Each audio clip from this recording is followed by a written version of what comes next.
දැන් අපි එහෙනම් අද බලමු තවත් වැදගත් ටොපික් එකක් තමයි අද අපි කතා කරන්න යන්නේ අවදානම් කළමනාකරණය. එතකොට අපි ගිය සුමානේ ඔයගොල්ලන්ට මතක ඇතිනේ අපි කළා මොකද්ද අපි කළේ අනුකූලතා කළමනාකරණය. right?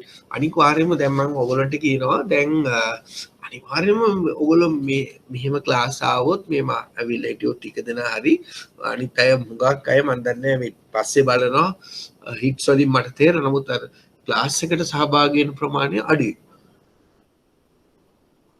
කමක් නැහැ. ඒ කෙසේ වෙතත් කොහොමද මේක පාස් වෙන්න පුළුවන්. හරි? එතකොට අපි දැන් බලමු මේ අවදානම් කළමනාකරණය. උගක් වෙලාවට මේ සෙන්සුරාදත් අපිට මේක කන්ටිනියු කරන්න වෙනවා.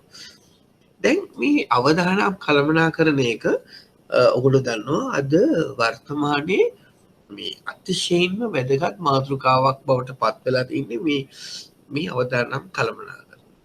right? ඒ කියන්නේ මේ සම්ප්‍රදායික බැංකුකරණයෙන් එහාට ගිහිල්ලා අපි දැන් ඉන්නේ නූතන අවශ්‍යතාවයන් වලට අනුව බැංකු කටයුතු ගක් පුළුල් ශේෂ්ත්‍ර වලට ගිහිල්ලා තියෙනවා. right? එතකොට කාර්යක්ෂම සේවාවක් සැපීම තමයි බැංකුකරුවන්ගේ එකම අරමුණ.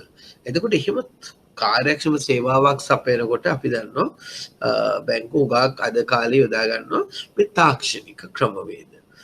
right? දැන් මේ තාක්ෂණික ක්‍රමවේදවල් වලට යොමු වීමත් සමගම අවදානම් වලට නිරාවරණය ප්‍රමාණයත් මූල්‍ය ආයතන වැඩි වෙලා තියෙනවා. ඒත් එක්කම මේ මූල්‍ය කළමනාකරණය කියලා කියන්නේ මේ බැංකු කටයුතු කියලා කියන්නේ ඔයගොල්ලෝ ඔක්කොම දන්නවා. ඉතා සංකීර්ණ ඉතා වේගයෙන් සංවර්ධනය වන විෂයක්. right? ඒ නිසා මොකද වෙන්නේ මේ අවදානම් කළමනාකරණය විශේෂයි වැදගත් කොටසක් අවධානයක් යොමු කරන්න අපිට සිදු වෙලා තියෙනවා. ඒත් එක්කම අපි දන්නවා දැන් ව්‍යාපාරයක් කරගෙන යනකොට අපිට නොඑක ආකාරයේ අසතුටුදායක තත්ත්වයන් වලට මුහුණ දෙන්න සිදු වෙනවා. right? මේ අනපේක්ෂිත අසතුටුදායක තත්ත්වයන් තමයි අපි සාකච්ඡා කරනවා. අපි සාකච්ඡාවලින් කතා කරන්නේ මේ ප්‍රධාන වශයෙන් මේ අවදානම් කියන. ඒ කියන්නේ ව්‍යාපාරයක් කරගෙන යාමේදී අනපේක්ෂිත අසතුටුදායක තත්ත්වයන්ට මුහුණ දීම අපි කියනවා අසතුටුදායක තත්ත්වයන් අපි කියනවා අවදානම්. සමහර වෙලාවට මේ අසතුටුදායක තත්ත්වයන් අපි ව්‍යාපාර ලෝකයේ සමහර තැන්වලදී අපි හඳුනා ගන්නවා ප්‍රධාන වශයෙන් අපි හඳුනා ගන්නවා සමහර වෙලාවට මේ ව්‍යාපාරයට ඇති වෙන තර්ජන ලෙස කියලා අපිට සමහර තැන්වලදී මේ අවදානම් කළමනාකරණයේ විෂය ගැන අපිට කතා කරන්න පුළුවන් අවදානම් විෂය කතිය කියන. right? එතකොට අපි තවදුරටත් මේ අවදානම ගැන සාකච්ඡාවක් කරගෙන යනකොට අපි ඉතාමත්ම මේ සරල වදනම් වලින් කිව්වොත් එහෙම අවදානමක් කියන්නේ කියලා අපි සාකච්ඡා කරගෙන යනකොට නිශ්චිත අරමුණකට නැත්තම් නිශ්චිත ඉලක්කයකට ළඟා වීමේදී ඇති අවිනිශ්චිතතාවය ප්‍රතිඵලයක් ලෙස තමයි අපි අවදානම සාමාන්‍යයෙන් විභාගයේදී අවදානම කියලා කිව්වොත් සාමාන්‍යයෙන් අපි අවදාන වශයෙන් කියලා සැලකන්නේ ඒක තමයි. සරල වදන් වලින් අපි කියනවා නිශ්චිත අරමුණකට ඉලක්කයකට ළඟා වීමේදී ඇති අවිනිශ්චිතතාවය ප්‍රතිඵලයක් ලෙස තමයි අවදානම කියලා කියන්නේ. එතකොට මොකද්ද මේ අවිනිශ්චිතතාවය කියන්නේ? අපි දන්නවා මේ අවිනිශ්චිතතාවය කියලා කියන්නේ ප්‍රධාන වශයෙන් එක්කෝ නොසලකිලිමත් භාවය නිසා ඇති වෙන. එහෙම නැතිනම් තොරතුරු නොදන්නා බව. තොරතුරු නැතිකම නිසා ඇති වෙන දෙයක් තමයි අවිනිශ්චිතතාවය. ඉතින් අපිට පුළුවන් අපේ අවිනිශ්චිතතාවය අඩු කරගන්න පුළුවන් අපිට ප්‍රමාණවත් තොරතුරු සහ ප්‍රමාණවත් සැලකිලිමත් භාවයෙන් වැඩි කළොත්. එතකොට මොකද වෙන්නේ? අර අවදානමත් අඩු වෙනවා. නැත්නම් සාපේක්ෂ වශයෙන් අපි අවදානමක් කියලා කියන්නේ මොකද්ද?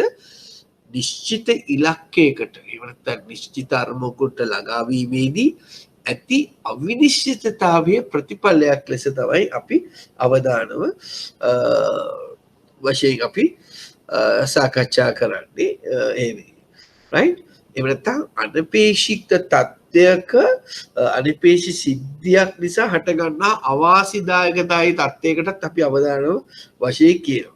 මේ අවදානව අපිට නොඑක ආකාර විදිහට අපිට වෙනස් ආකාරයට සලකන්න පුළුවන්. දැන් අපි දන්නවා ව්‍යාපාරයකට නොයෙකුත් සාධකවල වෙනස් වීම නිසා නැත්නම් බලපෑම නිසා අවදාන වශයෙන් අලාභ සිදුවීමට හැකියාවට අපි කියනවා අවදානම කියලා. right? එතකොට අපි කියනවා ඉහළ මට්ටමක පවතින අවදානමේ වැඩි නම් ඉහළ මට්ටමේ තියෙන ඉඩකඩ වෙනස් වෙන්න ඒකට කියනවා ඉහළ අවදානමක් කියලා. අනිත් එකට කියනවා අඩු අවදානමක් කියලා.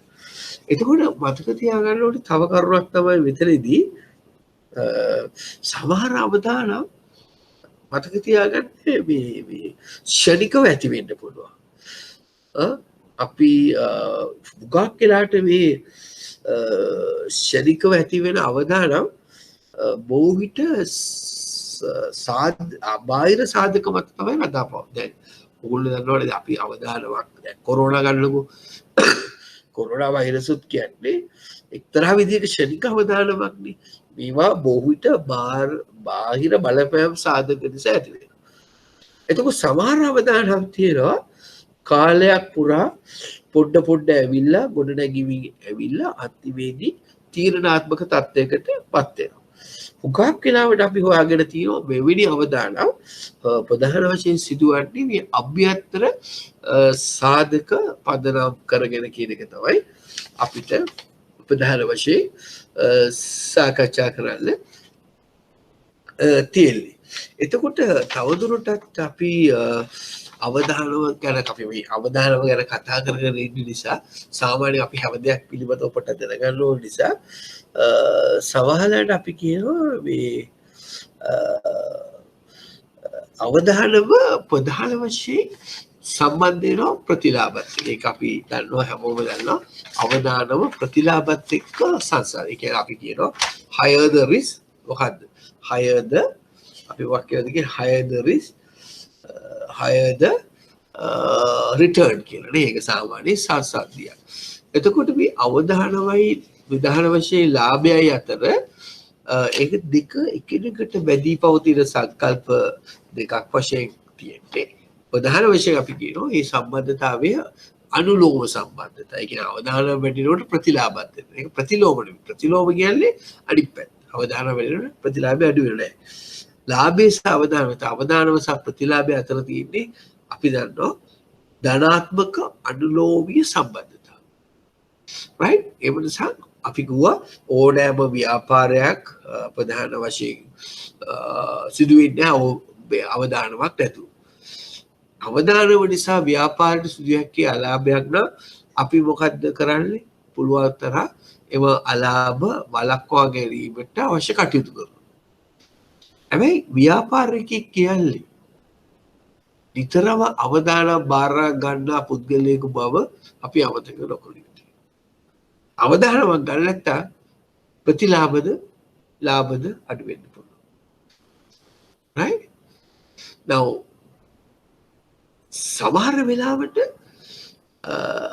ආයතනයට මුහුණ ආයතනය කරා ඉලක්ක කරා යාවේදී අපිට මුහුණ දෙන්න සිදුවෙන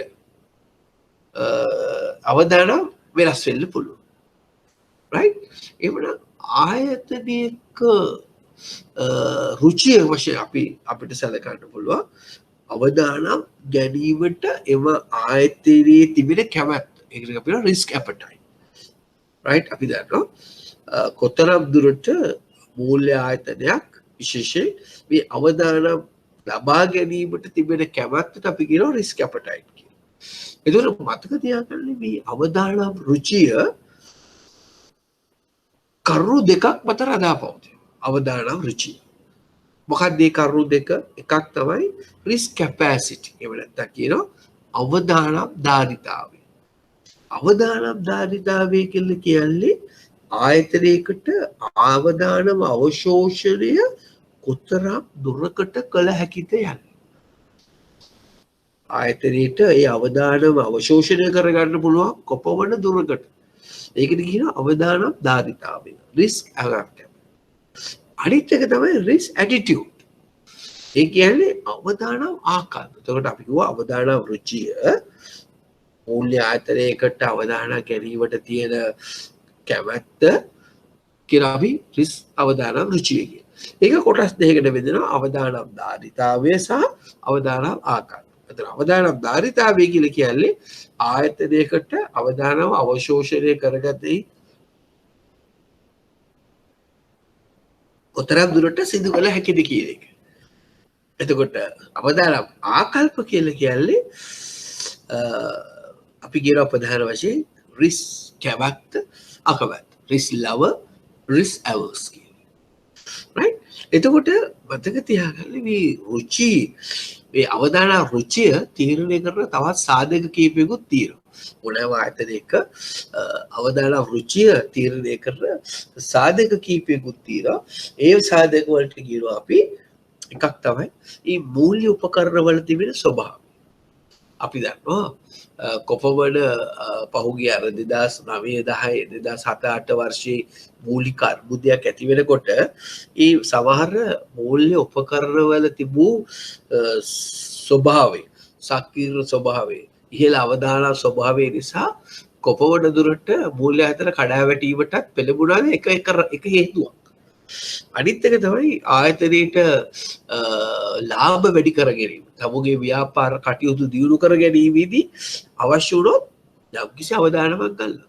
දැන් ඇත්තම අර 2007 මූල්‍ය අර්බුදයේදීත් එක හේතුවක් තමයි සංකීර්ණ ඩිපියු. තව හේතුවක් තමයි විශේෂයෙන් ඇමරිකාවේ ගියා අර හවුසින් මාකට් එක වැඩි වුණා. හවුසින් මාකට් එක කියන්නේ අර පුළුවන් තරම් නිවාස සඳහා ණය ලබා දෙන්න ගත්තා. එතකොට මොකක්ද ඒ අදහස් කළේ විකුණු වැඩි කිරීමට ඇති අවශ්‍යතාවය නිසා අවදානම රුචිය තීරණය කරන්න පුළුවන්. අනිත් එක තමයි අපි සාකච්ඡා කරනවා වෙළඳපොළ අවශ්‍යතාවය. වෙළඳපොළ අවශ්‍යතාවය. මේ අවදානම් රුචිය ඇති කරන සාධක අපි රිස්ක් ඇපටයිට් ඇති කරන සාධක. අනිත් එක තමයි ආයතනික කීර්තිය. තව එකක් අවශ්‍යයි අපිට ගන්න පුළුවන් මේ අධ්‍යක්ෂක මණ්ඩලයේ පසුබිම. කොපමණ දුරට අධ්‍යක්ෂක මණ්ඩලය මේ සඳහා සූදානම්. අන්න ඒකත් අපිට සාකච්ඡා කරන්න පුළුවන්. ඒ ආකාරයෙන් right? ඒවලා අවධානමක ප්‍රධාන ලක්ෂණ දෙකක් වශයෙන් අපිට ගන්න පුළුවන්. අපි කලින් කිව්වා වගේ අවිනිශ්චිතභාවය. ඒ කියන්නේ සිදුවිය හැකි හෝ සිදුවිය නොහැකි බව. අනිත් එක තමයි අලාභය. ඕකනේ අපිට අවධානයේ තියෙන අලාභ හෝ අත්‍යවශ්‍ය අනවශ්‍ය බලපෑම්. ඉතින් මේක තමයි අපි කියන්නේ අවදානම් රුචිය වශයෙන් අපිට හඳුනා ගන්න පුළුවන් මේ අවස්ථාව.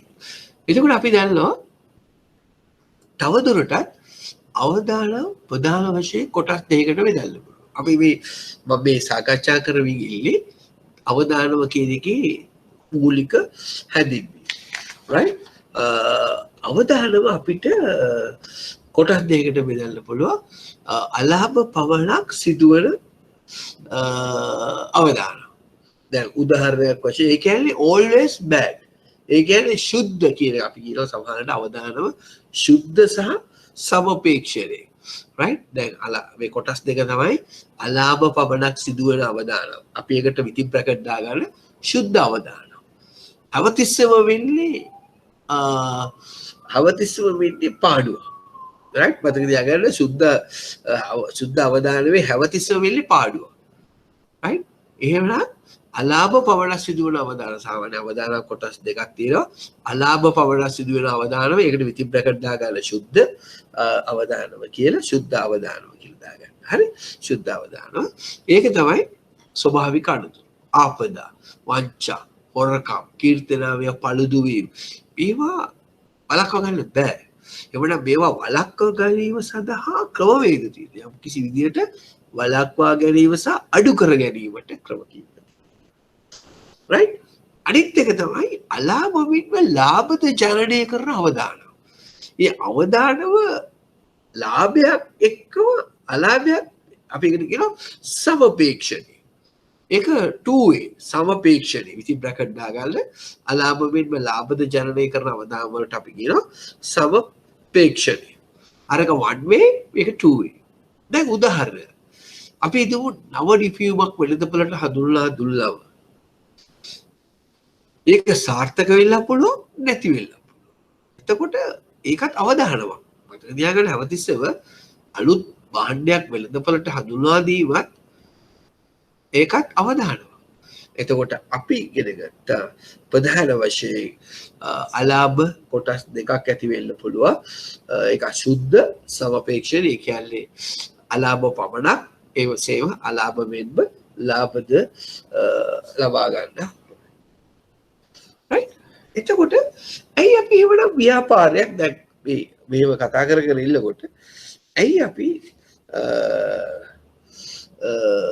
අපිට අවශ්‍ය වෙන්නේ ඇයි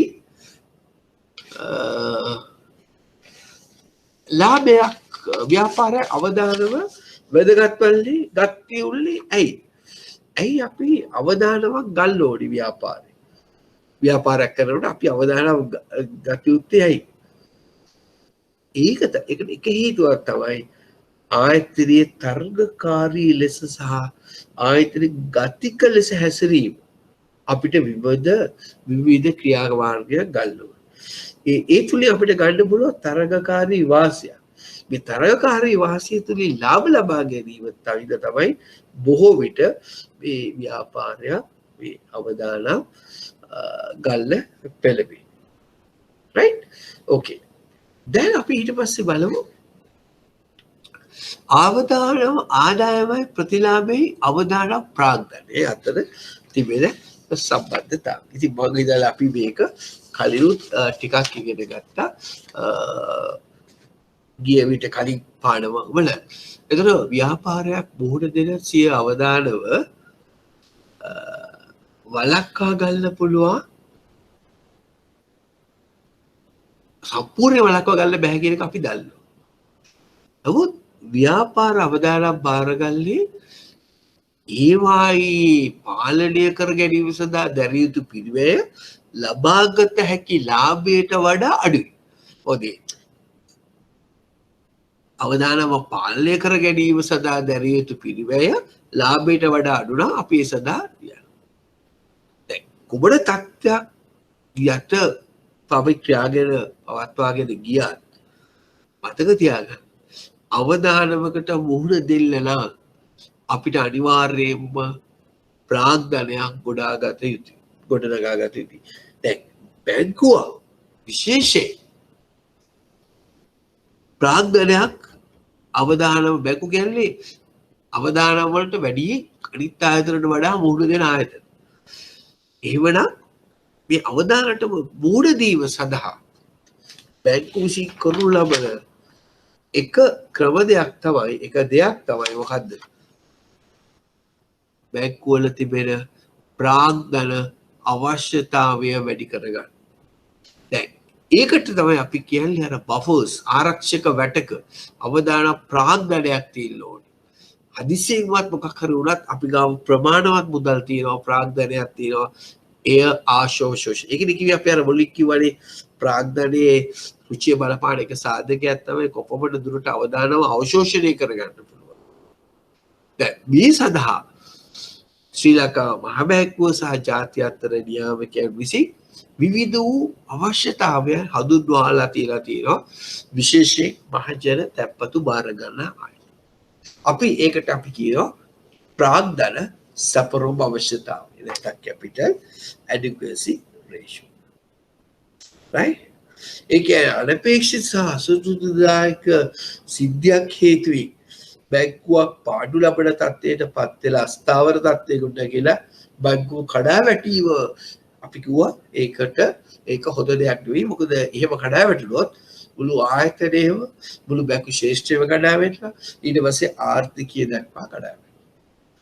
එහෙමනම් අපි මොකද්ද කරන්න ඕනේ? මේ ප්‍රාග්ධනය ප්‍රධාන වශයෙන් ඒ බැංකුවල තිබෙන ප්‍රාග්ධනය අවශ්‍යතාවයේ තියාගන්න ඕනේ. දැන් ඒ සඳහා අපි මේක කලිනුත් ඉගෙන ගත්තා. අලුතෙන් බැංකු සඳහා අර බාසල් 3 සම්මුතියට අනුව අපිට ඩක් 1 2 අපි ඉන්නේ 3 සමහර ඒවා 4ටත් දැන් ගිහිල්ලා තියෙනවා. 3 සම්මුතියට අනුකූලව මේ බලපත්‍රලාභී වලට අර අවම ප්‍රාග්ධන අනුපාතයක් පවත්වාගෙන යන්න කියලා තියෙනවා විශේෂයෙන් අර අවදානම් කළමනාකරණය නිසා. අපි දන්නවා ලංකාවේ තියෙන බැංකු මම නැවත වරක් මේක කියලා රයිට් අපි දන්නවා ලංකාවේ තියෙන බැංකු ප්‍රධාන වශයෙන් කොටස් දෙකකට අපි වික් කරලා තියෙනවා. ඉස්සර වගේ නෙවෙයි දැන්. මොකක්ද මේ කොටස් දෙක? එකක් තමයි බලපත්‍රලාභී වෙනත්තා පද්ධතියේ වැදගත්කමක් ඇති දේශීය බැංකු සහ අනිකුත් බැංකු පද්ධතිය වැදගත්කමක් ඇති බැංකු. ඒවා අපි වර්ග කරන්නේ.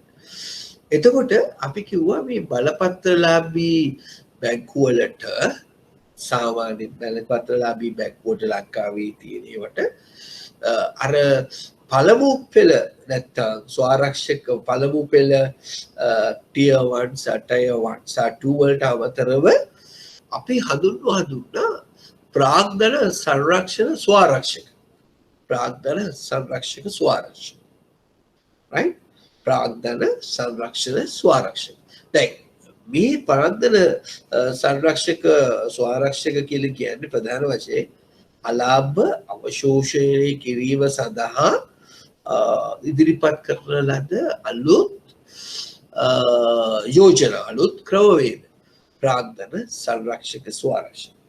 එතකොට මේ ප්‍රාග්ධන ස්වාරක්ෂක වලට අයිති වෙන එක තව එකක් තමයි ප්‍රතිචක්‍රීය අනුපාතය. අපි කියනවා ප්‍රාග්ධන සංරක්ෂක ස්වාරක්ෂක ප්‍රතිචක්‍රීය අනුපාතය තෝලන අනුපාතය right මේවා තමයි ප්‍රාග්ධනයට සම්බන්ධව අරන් තියෙන දේවල් right නමුත් අපි දන්නවා පද්ධතිය වශයෙන් වැදගත්කමක් ඇති බැංකු සඳහා අර අපි කලින් මේ සඳහන් කළ ප්‍රාග්ධන සංරක්ෂක ස්වාරක්ෂක වලට අමතරව තවත් විශේෂ වූ ස්වාරක්ෂකයක් පනවලා තියෙනවා අපි ඒකට කියනවා පාඩු දරා ගැනීමේ ඉහළ පාඩු දරා ගැනීමේ අවශ්‍යතාවය. දැන් මතක තියාගන්න පද්ධතිය වැදගත්කමක් ඇති බැංකුවක් පද්ධතිය වශයෙන් වැදගත්කමක් නොමැති බැංකුවක් අතර ප්‍රධාන වෙනස තමයි පද්ධතිය වශයෙන් වැදගත් ඇති බැංකුවක අර ප්‍රාග්ධන සංරක්ෂක ස්වාරක්ෂක වලට අමතරව තවත් විශේෂ අවශ්‍යතාවයක් හඳුන්වා දීලා තියෙනවා. ඒකට තමයි අපි කියන්නේ පාඩු දරා ගැනීමේ අවශ්‍යතාවය. ඉංග්‍රීසි කියනවා HLA එහෙම නැත්නම් higher loss absorption requirement. එතකොට දැන් ඔයගොල්ලෝ බැලුවොත් එහෙම මේ දෙක ප්‍රධාන සංරක්ෂක ස්වාරක්ෂක ඇතුළුව පළමු පෙළ සාමාන්‍ය අනුපාතය tier 1 including the capital contributions පපේදී තියෙන 7යි. right? එතකොට අපි කිව්වනේ ප්‍රාග්ධන සංරක්ෂක පළමු tier එකේ තියෙන ඒවා තමයි අපි සඳහන් කළේ ඔයගොල්ලෝ මම හිතන්නේ ඒක දන්නවා නොමැදූ ලාභ common equity ව්‍යවස්ථාපිත සංචිත අරමුදල් පොදු අනිකුත් කොටස්තර ආදී වශයෙන් right එතකොට මේ ඔක්කොම එකතු කළාම 8.5යි 12.5ක් දක්වා එනවා. ඊට අමතරව තමයි අර මම සඳහන් කළේ පද්ධතියේ වැදගත්කමක් ඇති බැංකු වලට මේ හැම එකකටම එකතු කරලා තියෙනවා HLA කියලා. ඒ කියන්නේ ඉහළ පාඩු දරා ගැනීමේ අවශ්‍යතාවය. එතකොට ඇයි අපි එහෙම එල්ලලා තියෙන්නේ? අපි දන්නවා ඒ වගේ බැංකු ලංකාවේ බැංකු ස්තර තුනකට වෙන් කරලා තියෙනවා. මම මේ නැවතවර ඔයගොල්ලෝ දැනගන්නයි කියන්නේ ප්‍රාග්ධන අවශ්‍යතාවයේ සම්බන්ධයෙන්. එතන පළමු ස්තරයට කියනවා මහජන බැංකු HNB එකයි තියෙනවා. එතන HLA අවශ්‍යතාවය 100%යි. කියන්නේ 12.5ට තව 100% එකක් එකතු කරන්න. දෙවන ස්තරය ලංකා බැංකුව සහ කමර්ෂල් බැංකුව. එතකොට ඒකට 11.12.5ට 1.15ක් එකතු කළාම 17. එතකොට තාම ශ්‍රී ලංකාවේ තෙවන ස්තරයක් හඳුනාගෙන නැහැ. එහෙම වුණොත් ඒ අවශ්‍යතාවය 2% දක්වා නගිනවා. එතකොට මතක තියාගන්න මේ පද්ධතිය වශයෙන් වැදගත්කමක් ඇති බැංකු නිර්ණය කිරීමේදී අපි කලින් මේක සාකච්ඡා කරලා තියෙනවා.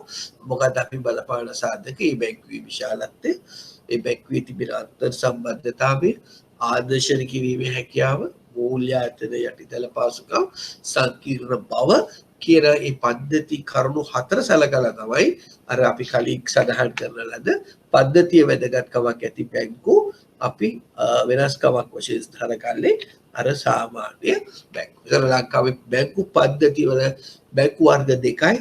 ප්‍රධාන වශයෙන් කැපිටල් ඇඩිකුවසි රේෂියෝ අනුව අපිට වර්ග කරන්න වෙන්නේ. එකක් තමයි බලපත්‍රලාභී බැංකු සහ විශේෂ එහෙම නැත්නම් පද්ධතියේ වැදගත්කමක් ඇති බැංකු.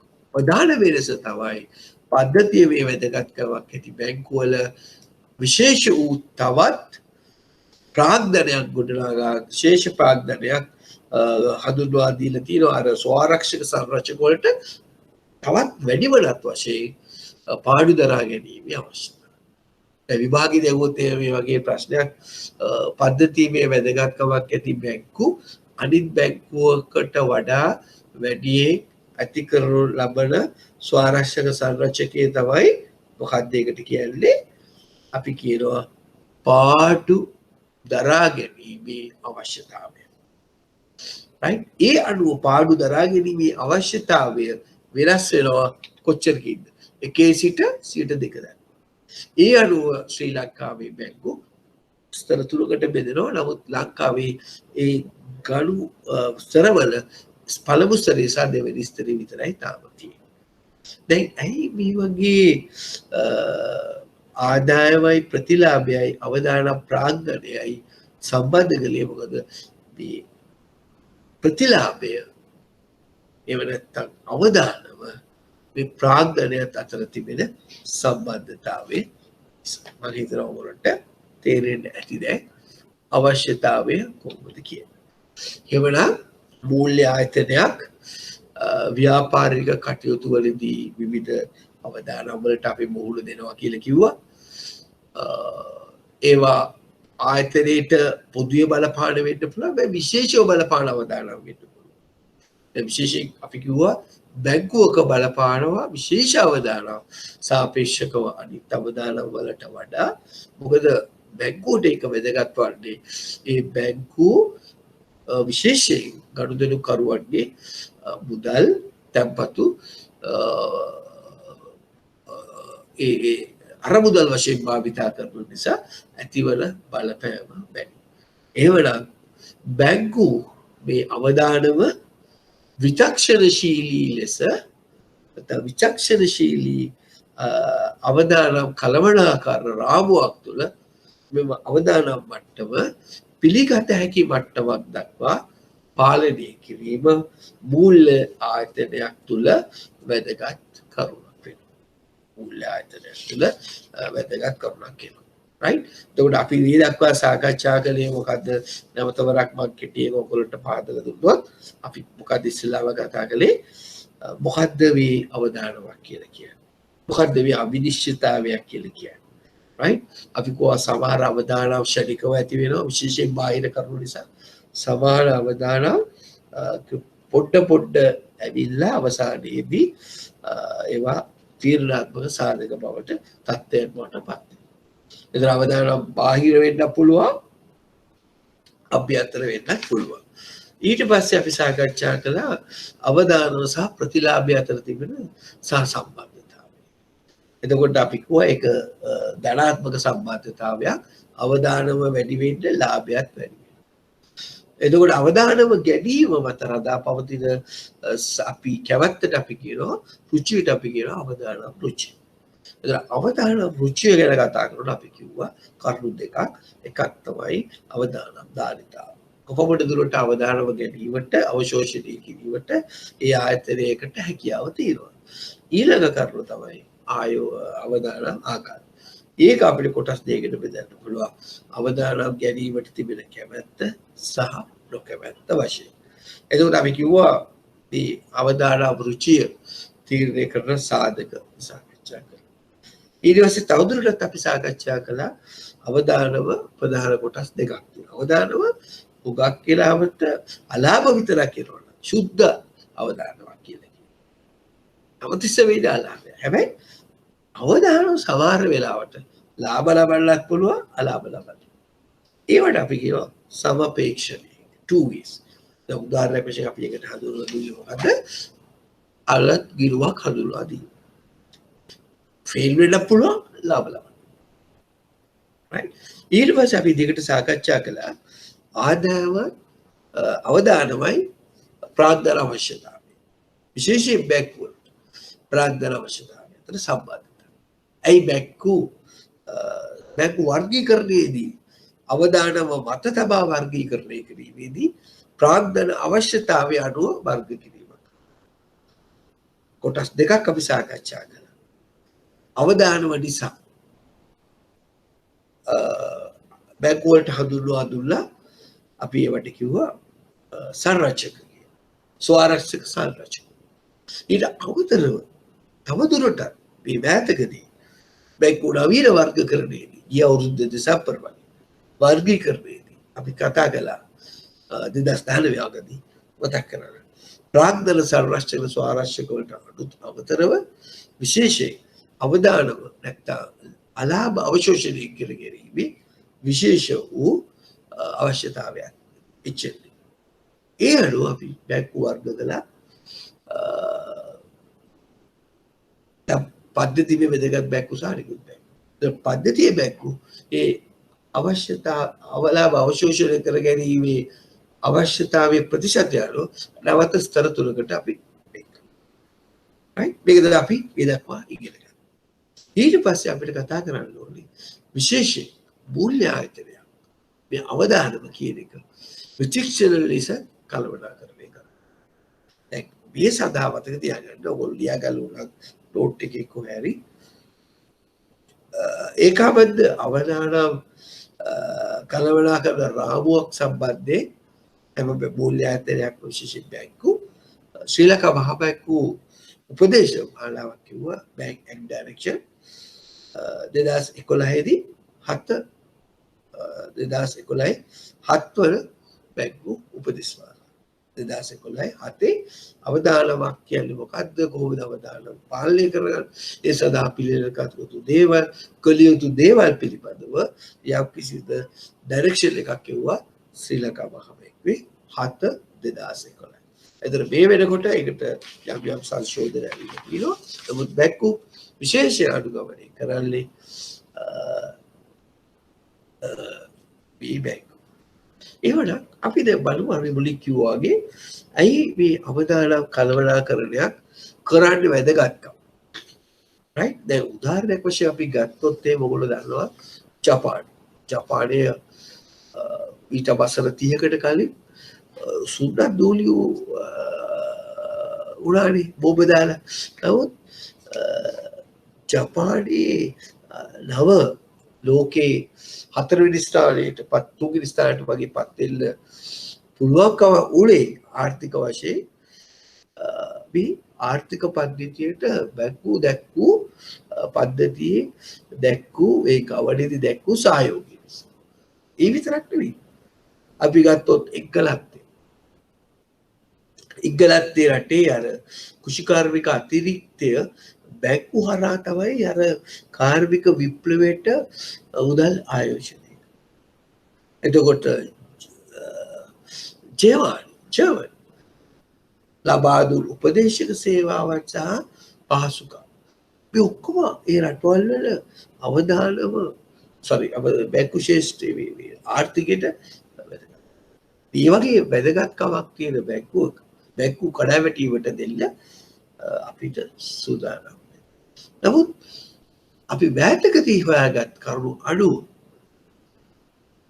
මේ බැංකු මූල්‍ය ආයතන සමහර ආයතන කඩාවැටුණා.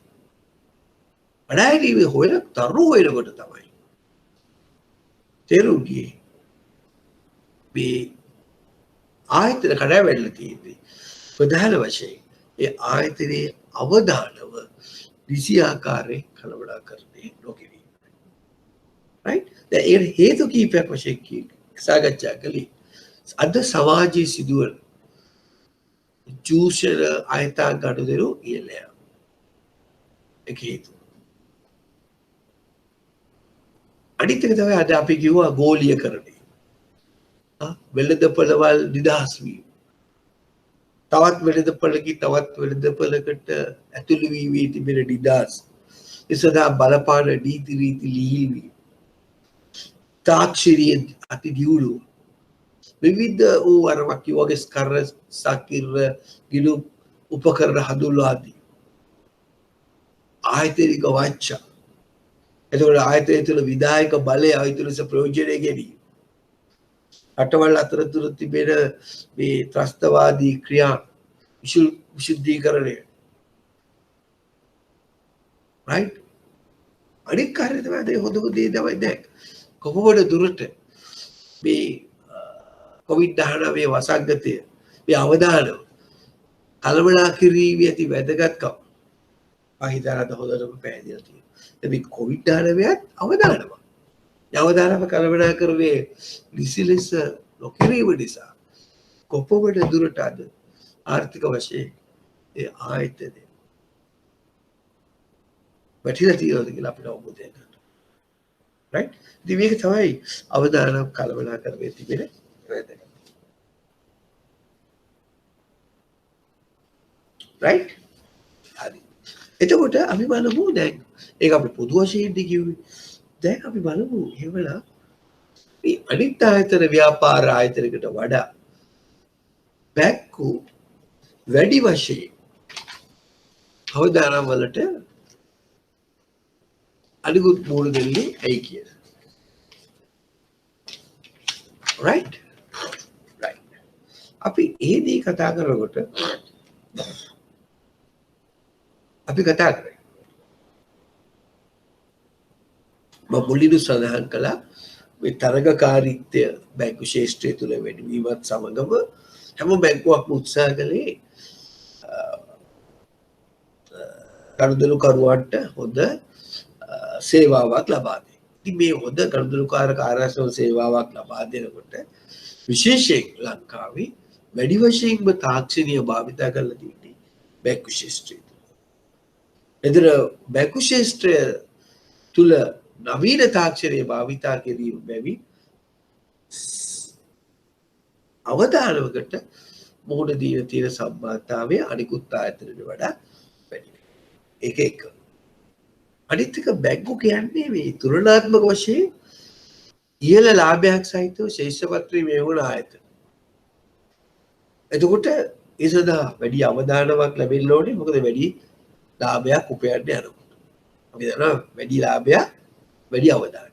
Higher the profits, higher the risk, higher the return. The බැංකු යන්නේ මේ පැත්තේ. එතකොට අවධානමක් වැඩි වෙනවා. අනිත් ඒවාට වඩා. අනිත් එක මේ අරමුදා ප්‍රාග්ධානය. ප්‍රධාන වශයෙන් ගනුදෙනුකරුවන්ගේ තැන්පත්. අපි ඉගෙන ගත්තානේ කලින් පාඩම්වල ගනුදෙනුකරු අද්විතීයයි. කොටස් හිමියට වඩා බැංකු. ඇයි ඔවුන්ගේ ප්‍රාග්ධානය ඔවුන්ගේ අරමුදල් තමයි බැංකු පාවිච්චි කරන්නේ. right? අනිත් කාර්යය තමයි මේ බැංකු රඳා පවතින්නේ. කාගේ මතද? ගනුදෙනුකරුවන්ගේ විශ්වාසය. ඒ නිසා වැඩි අවධානවට එනවා. අනිත් එක තමයි බැංකුව අපි කරන්නේ කෙටි කාලේ තැන්පතු දිගු කාලීන ණය ලබා දෙන. අවධානය වැඩි. right? පරිණත අසව සමය නිසා. right? නොයෙකුත් ක්‍රමවේදයන් වලට අනුගත නොවී යහපාලන ක්‍රමවේදයන් වලට රටේ පවතින නීති රීති සහ රෙගුලාසි නොකිරීම අනුකූලතාවයට අනුකූල නොවීම මේ කරුණු සියලුම වශයෙන් ගත්තොත් අපි අනිත් ව්‍යාපාරවලට වඩා ප්‍රධාන වශයෙන් බැංකුවල මේ තරගකාරීත්වය නිසා ලබා බූර දෙන අවදානම් අනිත් ආයතන වලට වඩා වැඩි කිව්වොත් අපිට බලපාන. ඒතර යහපාලන ගැටලු ඒකොත් ප්‍රශ්න ඇති වෙන්න පුළුවන්. right? එතකොට මේක තමයි ව්‍යාපාරික ආයතනයකට වඩා වෙනකුත් ව්‍යාපාරික ආයතනයකට වඩා බැංකු අවදානම් සඳහා මුහුණ දෙන කාරණාව අපිට සාකච්ඡා කරන්න පුළුවන්. right? හරි. දැන් තේරුණානේ අපි මේ දක්වා ආපු ගමන් මඟ. ඊට පස්සේ අපිට තවත් වැදගත් කොටසක් තියෙනවා. අපි දැන් ඊට පස්සේ යන්නේ මේ බැංකු අවදානම් මොනවද කියලා හොයාගන්න. බැංකු අවදානම් ගැන කතා කරලා. එතන මේ විවිධාකාරයේ අවදානම වර්ගීකරණය කරලා තියෙනවා යම් යම් හේතුකාරක නිසා. බැංකු අවදානම් වර්ගීකරණය කරලා තියෙනවා. various risk classification model. දැන් එක ක්‍රමයක් තමයි මූල්‍ය අවදානම සහ මූල්‍ය නොවන ආදානම් වශයෙන්. එතන බැංකු අවදානම් අපිට වර්ග කරන්න පුළුවන් අවදානම් වර්ගීකරණය යටතේ මූල්‍ය අවදානම සහ මූල්‍ය නොවන ආදානම්. ඒ කියන්නේ financial risk, non financial risk. එතන මොකද මේ මූල්‍ය අවදානමක් කියලා කියන්නේ? මූල්‍ය ආයතනයේ එහෙම නැත්නම් සමාගමේ ශේෂ පත්‍රයට ඍජුවම බලපාන ඒවට අපි කියනවා මූල්‍ය අවදානම් කියලා. බැංකුවක ඕනෑම සමාගමක සමාගමේ ශේෂ පත්‍රයට ඍජුවම බලපාන ඒවට අපි කියනවා මූල්‍ය අවදානම්. The financial risk, the risk that affect the balance sheets of the bank. right? ඒක දෙනවා මූල්‍ය අවදානම්. දැන් මොනවද ලක්ෂණ මේ මූල්‍ය අවදානම්? ලක්ෂණ වශයෙන් අපි ගන්නවා හැමතිස්සෙම සාමාන්‍ය මූල්‍ය පාඩු වීම සඳහා සම්බන්ධ අවදානම්. තමයි මේ මූල්‍ය අවදානම්. පාඩුවක් තමයි මේ. මොකද මේ අදහස් කරන්නේ? ඒ කියන්නේ බැංකුවේ පවත්වාගෙන යාම සඳහා බැංකුවට ප්‍රමාණවත් තරම් මුදල් නොමැතිවීම. මුදල් ප්‍රවාහයන් වල තිබෙන දුර්වලතාවය. දැන් මේක නිසා බැංකුවට මෝඩ දෙන්න වෙනවා සමහරලාට මේ ණය අවදානම්, වෙළඳපොළ අවදානම්, ද්‍රව්‍යශීලතා අවදානම් මේ ඔක්කොම අර මූල්‍ය අවදානම නිසා ඇති වූ අවදානම් වශයෙන් අපිට සලකන්න පුළුවන්. එක වික. අනිත් අවදානම තමයි අපි කියනවා අවදානම් වර්ගීකරණය කරනකොට මූල්‍ය නොවන අවදානම්. දැන් මේව අවදානම් ඇති වෙන්නේ ප්‍රධාන වශයෙන් පද්ධති ක්‍රමවේද වල යම් අසමත් වීම, ප්‍රමාණවත් නොවීම, අනුකූලතාවල ඇතිවන දුර්වලතාවයන්, එතකොට විසීමාචාර ක්‍රියා නිසා ඇතිවන ප්‍රධාන වශයෙන් ඇතිවෙන කීර්තිලාවේ ගැටලු, තාක්ෂණික හෝ මෙහෙයුම් අභියෝග නිසා ඇතිවෙන ඒවා අපි කියන ඔක්කොම මූල්‍ය නොවන ආදායම්. ඒ කියන්නේ ඍජු ලෙසම ශේෂ්ඨ පත්‍රයට බල නොපාන අවදානම් වලට කියනවා මූල්‍ය නොවන ආදායම්. මම ඔර උදාහරණයක් වශයෙන් තමයි කිව්වේ මේ නීතිමය උපක්‍රමික කීර්තිලාවය දියාවන අවදානම් මේ ගැටේට අපිට හඳුන්වන්න පුළුවන්. right? නමුත් මතක තියාගන්න මුලදී මේ බැංකු ශාස්ත්‍රය තුල විශේෂ අවධානමක් යොමු කළේ මේ මූල්‍ය අවදානම්. නමුත් මෑතක සිට බැංකු ශාස්ත්‍රය මූල්‍ය අවදානවට හා සමානම අවධානයක් යොමු කරලා තියෙනවා මේ මූල්‍ය නොවන. දැන් ඔන්න අපි එකක් ඉගෙන ගත්තා මුලින්ම බැංකු අවදානම් වර්ගීකරණය. එතන බැංකු අවදානම් වර්ගීකරණයේදී අපිට එක වර්ගීකරණයක් වශයෙන් සලකන්න පුළුවන් මූල්‍ය අවදානම මූල්‍ය නොවන ආදායම. financial risk, financial non risk, non financial risk. අද මේ දෙකේ වෙනස අපි සාකච්ඡා කළා මොනවද මේ යටතේ අයිති වෙන අවදානම් වර්ග සම්බන්ධයෙන්. හරි මේකේ ලක්ෂණ මොනවද කියලා මම හිතනවා තේරුණා කියලා. එතකොට තව විදියකට අපිට අවදානම් වර්ගීකරණය කරන්න පුළුවන් තව ක්‍රමයක් තමයි ප්‍රධාන වශයෙන් අර ප්‍රධාන වශයෙන් ගන්න පුළුවන් ඉවෙන්ට් එක අනුව right කීර්තිනාමය මූල්‍ය පාඩු ඉතු වෙන right තවත් ක්‍රමයක් වශයෙන් ගන්න පුළුවන් අපි බැංකු අවදානම් කර ගන්න පුළුවන් අභ්‍යන්තර හේතු නිසා ඇතිවන අවදානම් සහ බාහිර හේතු නිසා ඇතිවන අවදානම් හෝ මේ දෙවර්ගයම නිසා ඇතිවන අවදානම් right දැන් උදාහරණයක් වශයෙන් ගත්තොත් අභ්‍යන්තර හේතු නිසා ඇතිවන අවදානමක් තමයි මෙහෙයුම් අවදානම. බාහිර හේතු නිසා ඇතිවන අවදානමක් තමයි පොලි අනුපාතය. අපි හිතමු පොලි අනුපාතය. එතකොට මේ දෙකම නිසා ඇතිවන හේතුවක් තමයි ණය අවදානමයි ද්‍රව්‍යශීලතා අවදානම. එතකොට තව දුරටත් අපිට වර්ග කරන්න පුළුවන්. right? අවදානම. ගැන අපි මේ සාකච්ඡා කරගෙන ඉන්නේ. එතකොට මතක තියාගන්න ඕනේ මේ බැංකු අවදානම් වල අන්තර් සම්බන්ධතාවයක් තියෙනවා. ඒ කියන්නේ එක අවදානමක් තව අවදානමත් එක්ක අන්තර් සම්බන්ධතාවයක් තියෙනවා. එක ඉන්ටර් රිලේෂන්ෂිප්. ඒ වගේම බැංකු වල තියෙන අවදානම සමහර වෙලාවට අනිත් අවදානමක් මත රඳා පවතින්න පුළුවන්. අපි ඒකට කියනවා ඉන්ටර්ඩිපෙන්ඩන්සි එහෙම නැත්නම් සිංහලෙන් කියනවා අන්තර් පරායත්තතාව. අන්තර් පරායත්තතාවය ඉන්ටර්ඩිපෙන්ඩන්ස්. දැන් උදාහරණයක් ගමුකෝ අපි ගමු දැන් ඉන්ටර්ඩිපෙන්ඩන්සි එකට right අපි බලමු උදාහරණයක් අපි ගත්තොත් එහෙම ඔන්න බලමු මෙහෙම. වෙළඳ පොලේ රත්තරන් මිල පහත වැටෙනවා. එතකොට මොකද වෙන්නේ? ගෝල්ඩ් ප්‍රයිස් එක වැටෙනවා. එතකොට මොකක්ද වෙන්නේ? ණය අවදානමක් කියනවා. ඇයි? ගෝල්ඩ් ප්‍රයිස් එක අඩු වුණාම වෙළඳපොලේ අර ණය ඕනින් ණය අරන් තිබුණේ ඒවා ඕනින් වශයෙන් අරන් තිබ්බ ණය ආපසු ගෙවීමට ගනුදෙනු කරුවන් පෙළඹෙන්නේ නැහැ. ඒ තුලින් ඇති වෙන්නේ මොකද්ද?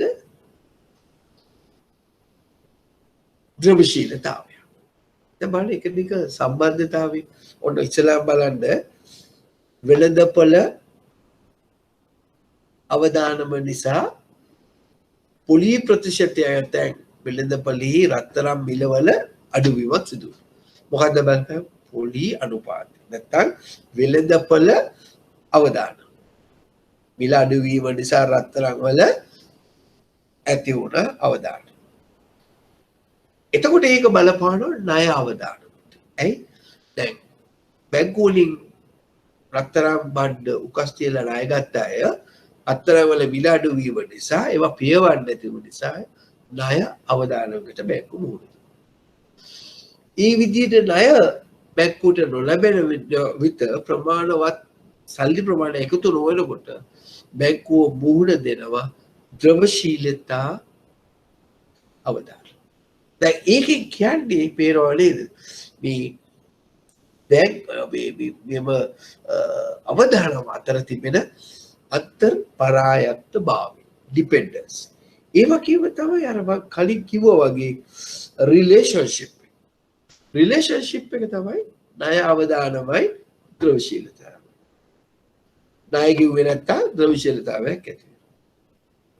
ඒ මත රඳා පවතින උදාහරණයක් තමයි මම කිව්වේ වෙළඳපොළ අවදානම ඒක රත්තරන් මිල අඩුවීම ණය අවදානමට බලපානවා ණය අවදානමට බලපානවා ද්‍රව්‍යශීලතාව. දැන් පේනව නේද? එහෙනම් බැංකු අවදානම් අන්තර් සම්බන්ධතාවය සහ අන්තර් පරායත්තතාවය ඉතා වැදගත්. right? ඒකත් මතක තියාගන්න. නමුත් සාපේක්ෂ වශයෙන් අද අපි බැංකු වර්ගීකරණය කරනකොට ප්‍රධාන වශයෙන් අවදානම් මූලික කොටස් හතරේ යටතේ තමයි සාමාන්‍යයෙන් අපි සාකච්ඡා කරන්නේ. ඒ කොටස් හතරට අපි කියනවා ණය අවදානම, වෙළඳපොළ අවදානම, ද්‍රවශීලතා සහ මෙහෙයුම් අවදානම. right? අපි දැන් මේ සාකච්ඡා කළේ බැංකු අතර සිදුවන වර්ගීකරණය, බැංකු අවදානම් වර්ගීකරණය කොහොමද කරන්නේ? මතකයිනේ එක වර්ගීකරණයක් අපි කිව්වා එක වර්ගීකරණයක් මම මගේ දරෝගලට නෝට් එකේ පෙරී කියලා මගේ වර්ගීකරණය කරලා පෙන්නන්න. එක වර්ගීකරණයක් අපි කිව්වා මූල්‍ය හා මූල්‍ය නොවන අවදානම්. මූල්‍ය අවදානම සහ මූල්‍ය නොවන අවදානම්. එක ක්‍රමයක්. right? ඒකෙන් අපි උදාහරණයක් වශයෙන් කිව්වා මූල්‍ය අවදානම කෙලින්ම අපි ශේෂ පත්‍රයට බලපානවා. මූල්‍ය නොවන ආදායම ශේෂ පත්‍රයට බලන්න තුනක් අපේ ලාභය කෙරේ අපේ කීර්ති ලාභය ආදී නිසා. දෙවනි ක්‍රමයේ වශයෙන් අපිට සලකන්න පුළුවන් මෙන්න මේ ප්‍රධාන වශයෙන් කොටස් තුනක් යටතේ අපි ගත්තොත් මේ වෙන්දෝ අපි මේකට කියනවා අනුකූලතාවය. අනුකූලතා අවදානම්. මැද තියෙන එකට අපි කියනවා අනුකූලතා අවදානම් නැත්නම් නියාමන අවදානම්. එතකොට මේ අවදානමට අපි කියනවා මූල්‍ය අවදානම්. මූල්‍ය අවදානම්. අපි මේකට කියනවා මෙහෙයුම් අවදානම්. අපි මෙතනට අපි කියනවා ප්‍රධාන වශයෙන් උපාය මාර්ග අවදානම්.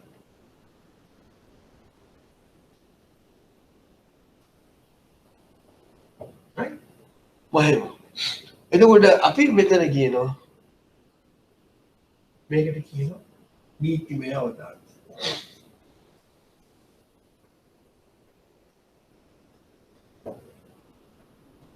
මේ කැලේට අපි කියනවා තාක්ෂණික අවදානම්. තාක්ෂණික නිසා ඇතිවන අවදානම්. right? එතකොට මෙතනදී අපි මේ මූල්‍ය අවදානම් ප්‍රධාන වශයෙන් නැවත කියන්න පුළුවන් අපිට ද්‍රවශීලතා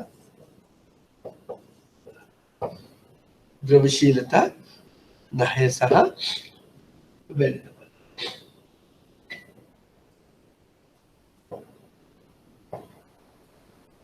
මේ තුනක් කොහොමද? right? මේක කීර්ති ලාභ. මේක මේ තව විදියක් හොඳේ වර්ගීකරණය කරන්න. අපි මේ ඉගෙන ගන්නේ අවදානම වර්ගීකරණය. right? තුන්වෙනි ක්‍රමයේ වශයෙන් අපිට ප්‍රධාන වශයෙන් අපි ගන්නවා තව ක්‍රමයක් අපි ගත්තොත් බාහිර කරුණු නිසා සහ අභ්‍යන්තර දෙකම නිසා.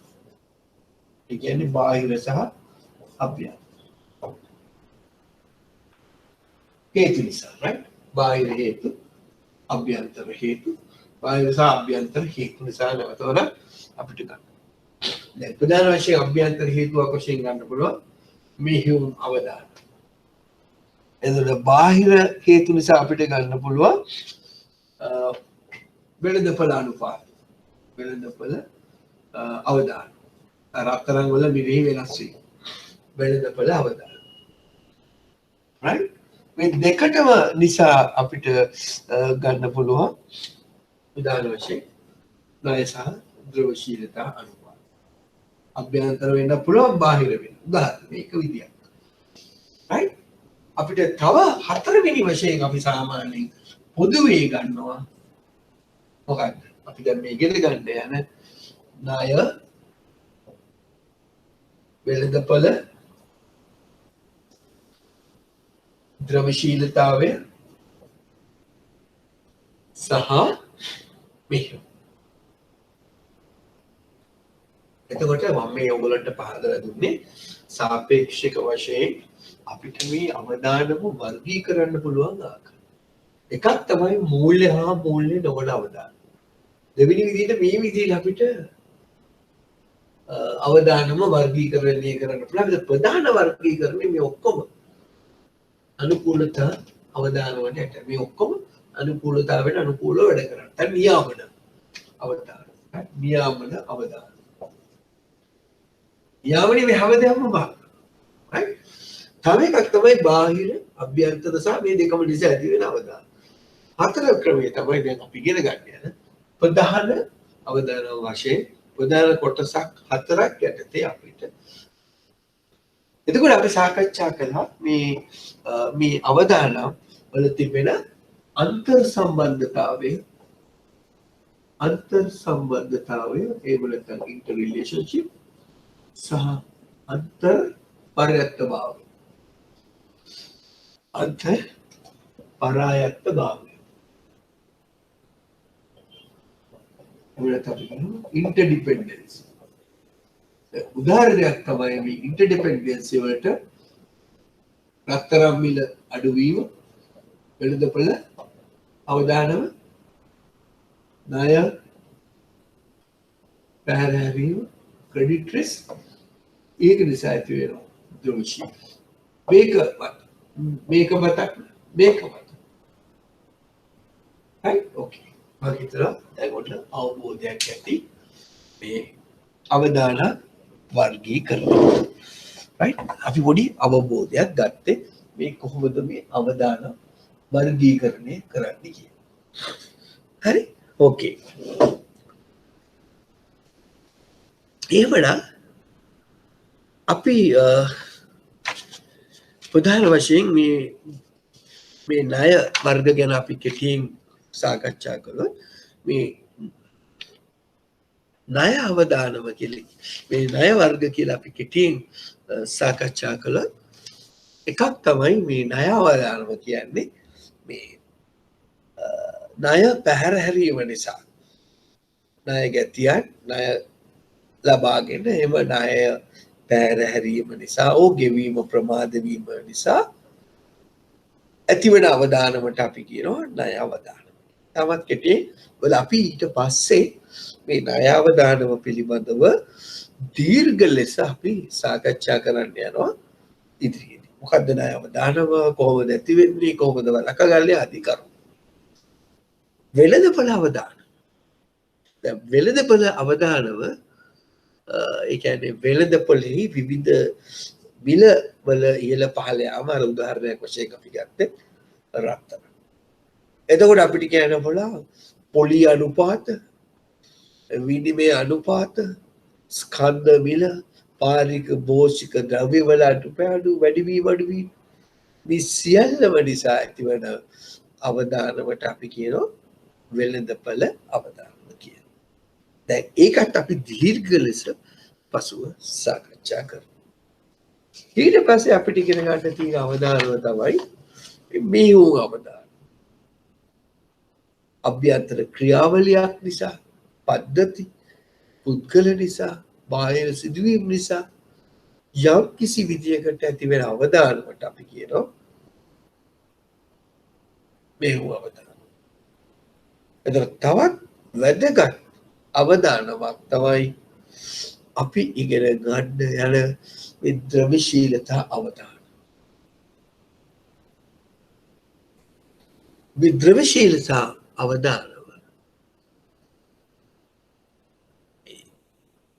ණය කෙටි කාලීන සහ දිගු කාලීන බැඳීම් වලට ගරු නොකිරීම නිසා ඇතිවන අවදාන. ද්‍රවශීලතාව. මේ තමයි අපි කිව්වේ ප්‍රධාන අවදාන වර්ග. ඊට පස්සේ අපි ඉගෙන ගන්නවා පසුව සමහර වෙලාවට වෙන කියනවා මේවට අවතරව තව එකක් කියනවා සිද්ධි අවදාන. ඔය ආකාරයකට පාලනය කරගන්න බැරි අපි ඒවට කියනවා සිද්ධි අවදාන.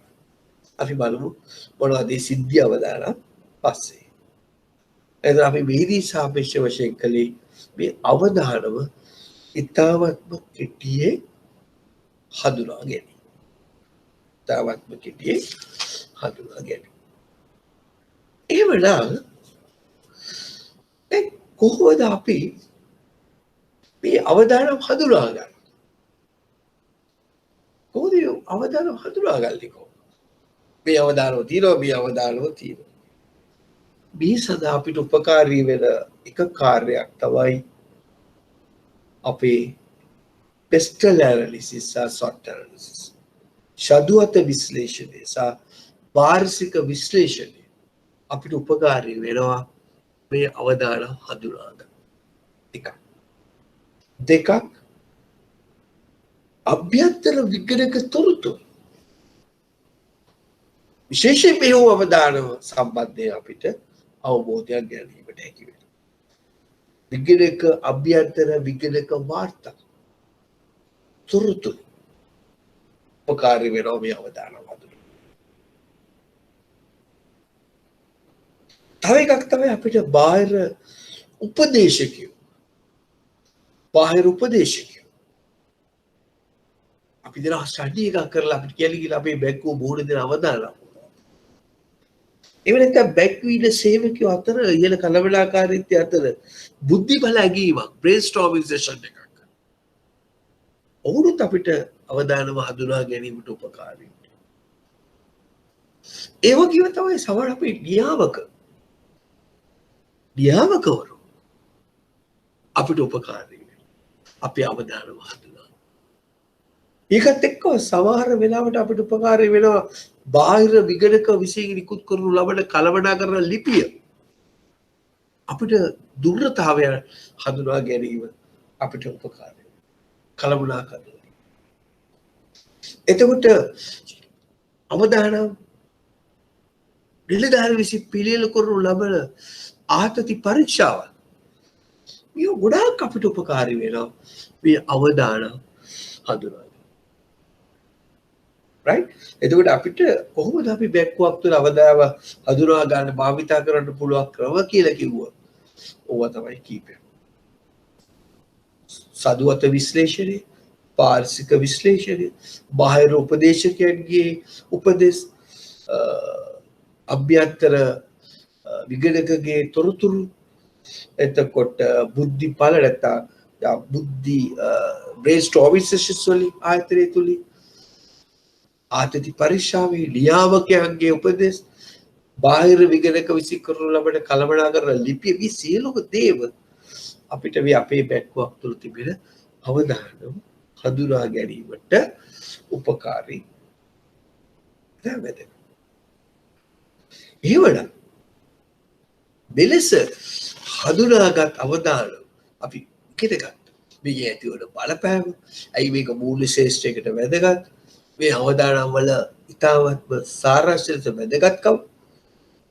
එහෙමනම් අපි මොකද කරන්නේ? මේ අවදානම් යම් කිසි රාමුවක් තුළ කළමනාකරණය ඉතා වැදගත්.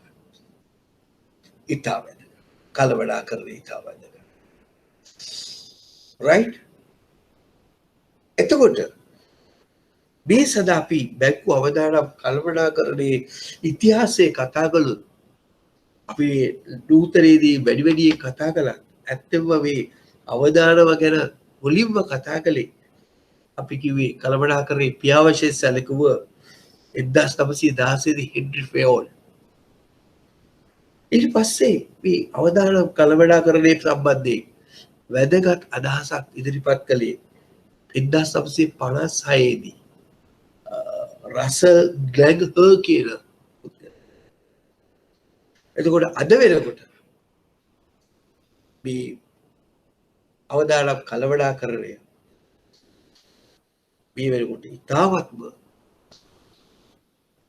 පුළුල් ලෙස අවබෝධ කරගෙන නිසි ලෙස අවදානම් කළමනාකරණය කිරීම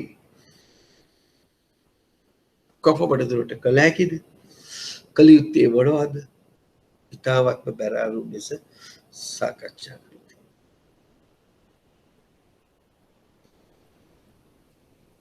right? ඒතර සාමාන්‍යයෙන්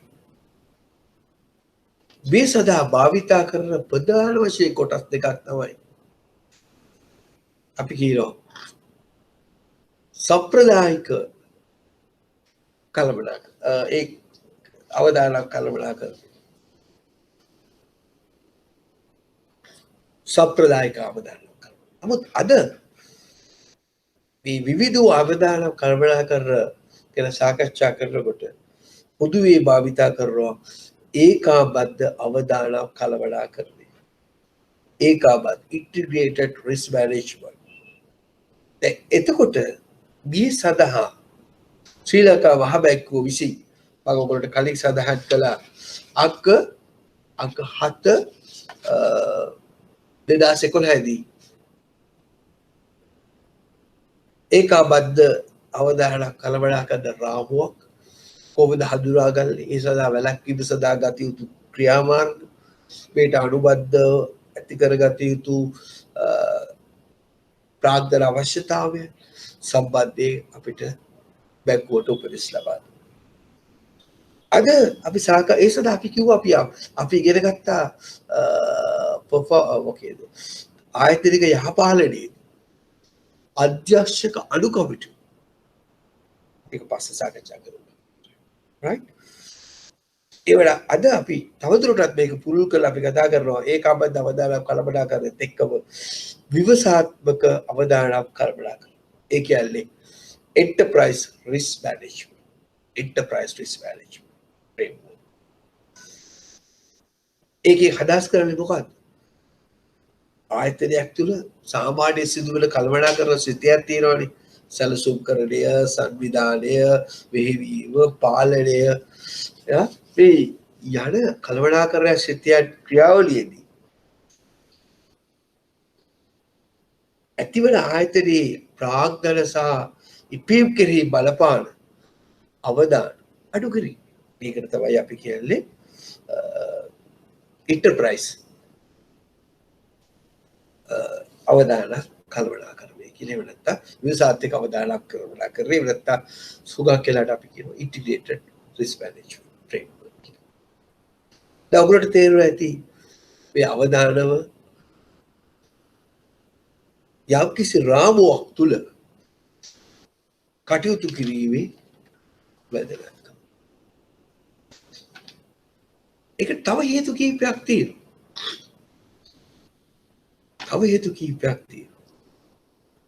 ඒවල දැන් අපි බලමු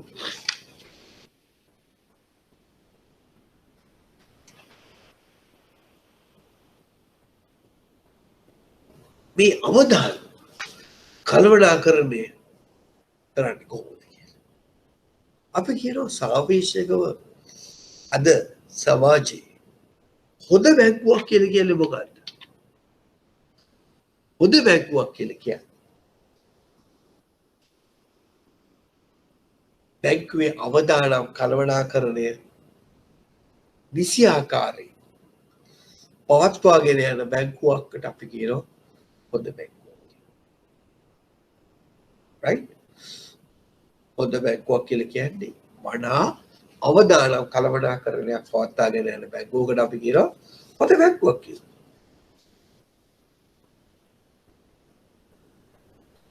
එහෙමනම් මොකක්ද මේ හොඳ බැංකු කළමනාකරන අවදානම් කළමනාකරන පද්ධතියක තිබිය යුතු මූලික අංග? දැන් මේක විවිධාකාරයෙන් අර්ථකථනය කරලා තියෙනවා. සමහර මූලිකාංග කොටස් 3ක් කියලා කියනවා. සමහර ඒවා කොටස් 4කට වෙන් කරලා තියෙනවා. දැන් 3යි 4යි කිව්වම එතනදී එකම දේ තමයි සමහර 4ක් කියලා කියන්නේ ඉස්සෙල්ලාම අවදානව හඳුනා ගන්න.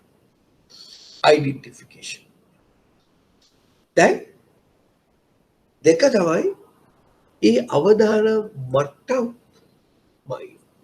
ඒ ඇති වෙන බලපෑමයි assessment එක. ඊට පස්සේ බලපෑම අඩු කිරීම සඳහා යම්කිසි පාලනයක් කරනවා. අපි කියනවා control. හතරවෙනි එක තමයි monitor. ඒ කියන්නේ ඒ අධීක්ෂණය කිරීම. සමහර අවදානම් කළමනා කරන ප්‍රධාන අංග වශයෙන් ගන්න පුළුවන් ඒ වගේ. අවදානම් හඳුනා ගැනීම identification, අවදානම් වල මට්ටම තීරණය කිරීම assessment, අවදානම් පාලනය control, අවදානම් අධීක්ෂණය monitor. What are the risks? what is the risk, likelihood of risk, impact of risk, what we can do to reduce the risk, and what situational factors we take into account. ඒ හතරම අපි ඉගෙන ගන්න මේ තුනකට කඩන. ඒ කියන්නේ අවදානම හඳුනා ගැනීමයි, අවදානම් වල මට්ටමයි අපි එකට වේදී සලකනවා. එක බැංකුව මුහුණ දෙන ඉහිත දැක්වූ අවදානම් වල මට්ටම, අවදානම් හඳුනා ගැනීම සහ ඒ මට්ටම තක්සේරු කර ගැනීම. අවදානම් හඳුනා ගැනීම සහ ඒ මට්ටම තීරණය. අපි දැන් හඳුනාගෙන තියෙනවනේ අවදාන වර්ග මොනවාද? අපි සඳහන් කළ ප්‍රධාන වශයෙන් මෙහෙයුම්, ද්‍රවශීලතා, වෙළඳපළ සහ ණය අනුව. මොනවාද මේ මට්ටම? දැන් උදාහරණයක් වශයෙන් ගත්තොත් අපි කවු ණය අවදාන අපි හඳුනාගත්තා ණය. මේකේ මට්ටම මොකක්ද? දැනට තිබෙන අක්‍රීය ණය ප්‍රතිශතය කොහොමද? අනාගතයේදී මේ හැකි අක්‍රීය ණය ප්‍රතිශතය කොහොමද? දැන් මේ දවස් හොඳ ප්‍රශ්නයක්. අපි දැන් ණය ලබා දෙනවානේ. අපි දන්නවා හැම බැංකුවකම අක්‍රීය ණය ප්‍රතිශතය මේ COVID-19ත් එක්ක වැඩි වෙලා. ඒතර හොඳ අවදානම් කළමනාකරන පද්ධතියක අපි බලනවා දැනට තිබෙන අක්‍රීය ණය ප්‍රතිශතය කොහොමද? තව ලබන අවුරුද්දේ වෙනකොට මේ අක්‍රීය ප්‍රතිශතය කීයක් වෙයිද? දැන් 5% ලබන 10ද? තක්සේරුවක් කරනවා අපි. මට්ටම. ද්‍රවශීලතාව අවදානම ගමන්. දැනට පවතින අරමුදල් ප්‍රතිශතය කුමක්ද? කුමක්ද පරණත අසවතාවේ තැන්පතු සහ ණය අතර දැනට තියෙන තත්ත්වය. වෙළඳපොළ අවදාන. වත්කම් වගකීම් වල පරණත කාලවල පොලි පරතරේ කුමක්ද? විදේශ මුදල් ගනුදෙනු ශුද්ධ තත්ත්වය net position.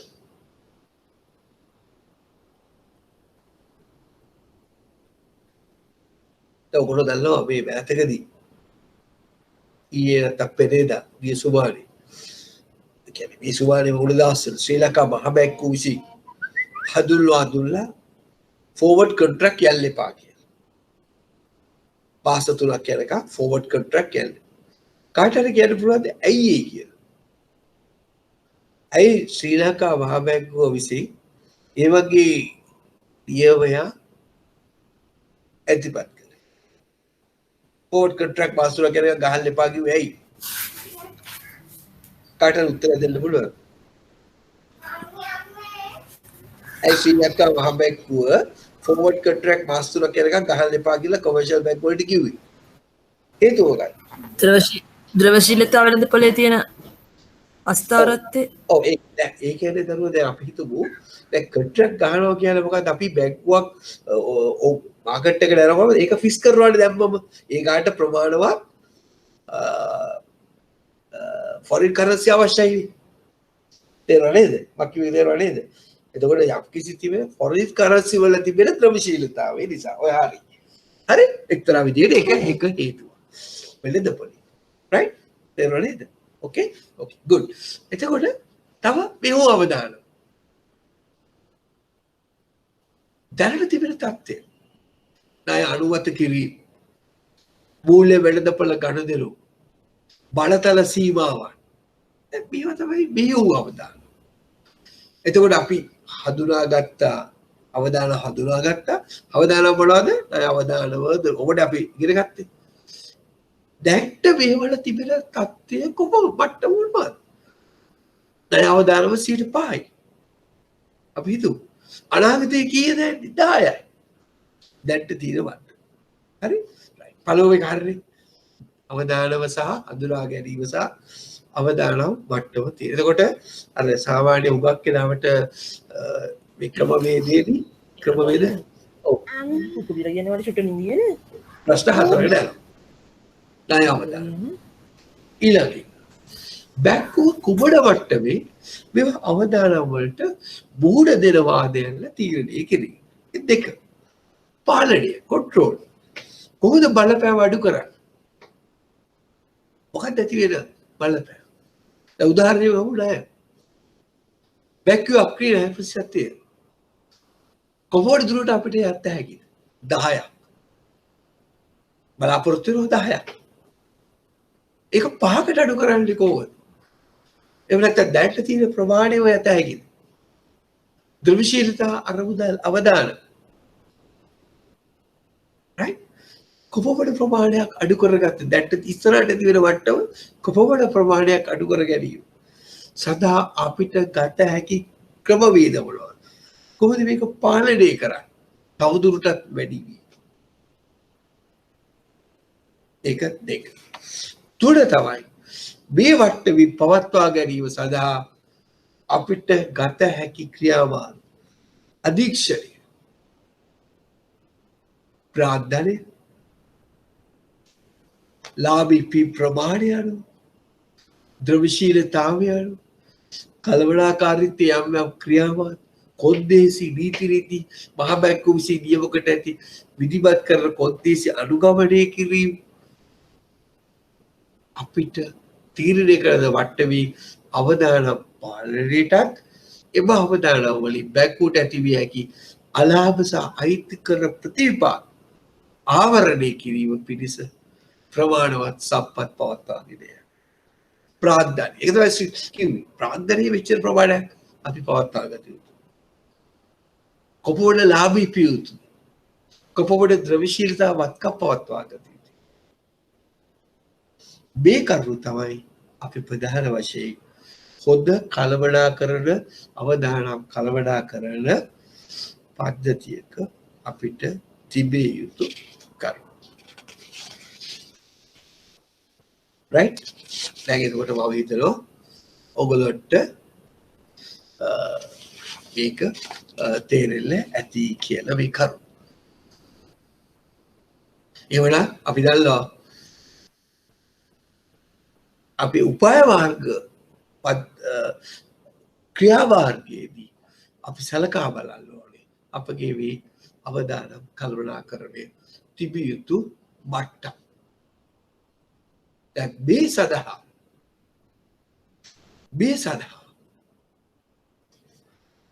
අපිට මේක කරන්නේ කවුද? එහෙම නැත්නම් අවදානම් ළඟා කළමනාකරණයේදී වගකිය යුතු පාර්ශ්ව කවුද?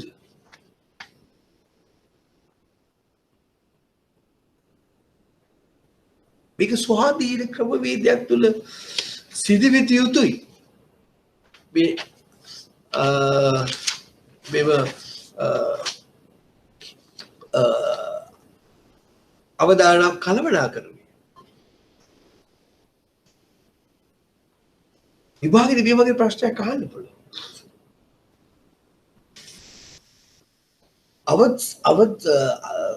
අවදානම් කළමනාකරන ක්‍රියාවලියක් ස්වාධීන විය යුත්තේයි.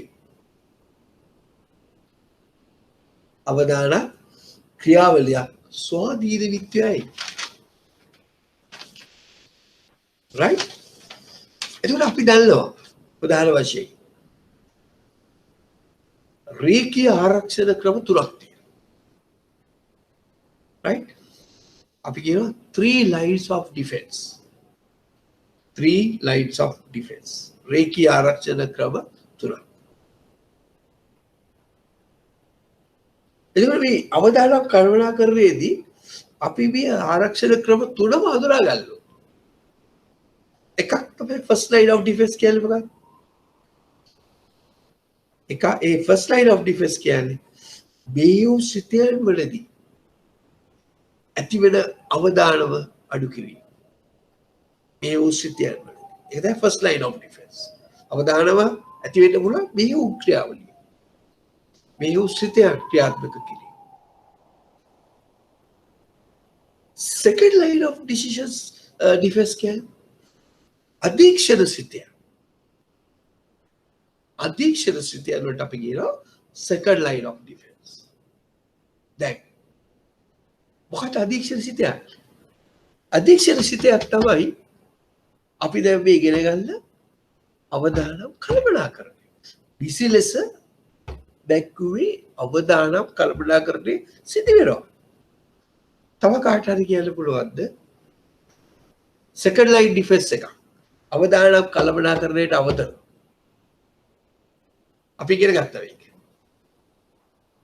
කාට හරි කියන්න පුළුවන්. අපි මේක ඉගෙන ගත්තා. දැන් අපි කිව්වා 3 lines of defense. එතකොට රේඛීය ආරක්ෂණයේ ක්‍රියාවලියේ ප්‍රධාන පද්ධති තුනක් තියෙනවා. ආරක්ෂණ ක්‍රම තුනක් තියෙනවා. right? අපි ඉගෙන ගන්නවා first line of defense, second line of defense, third line of defense.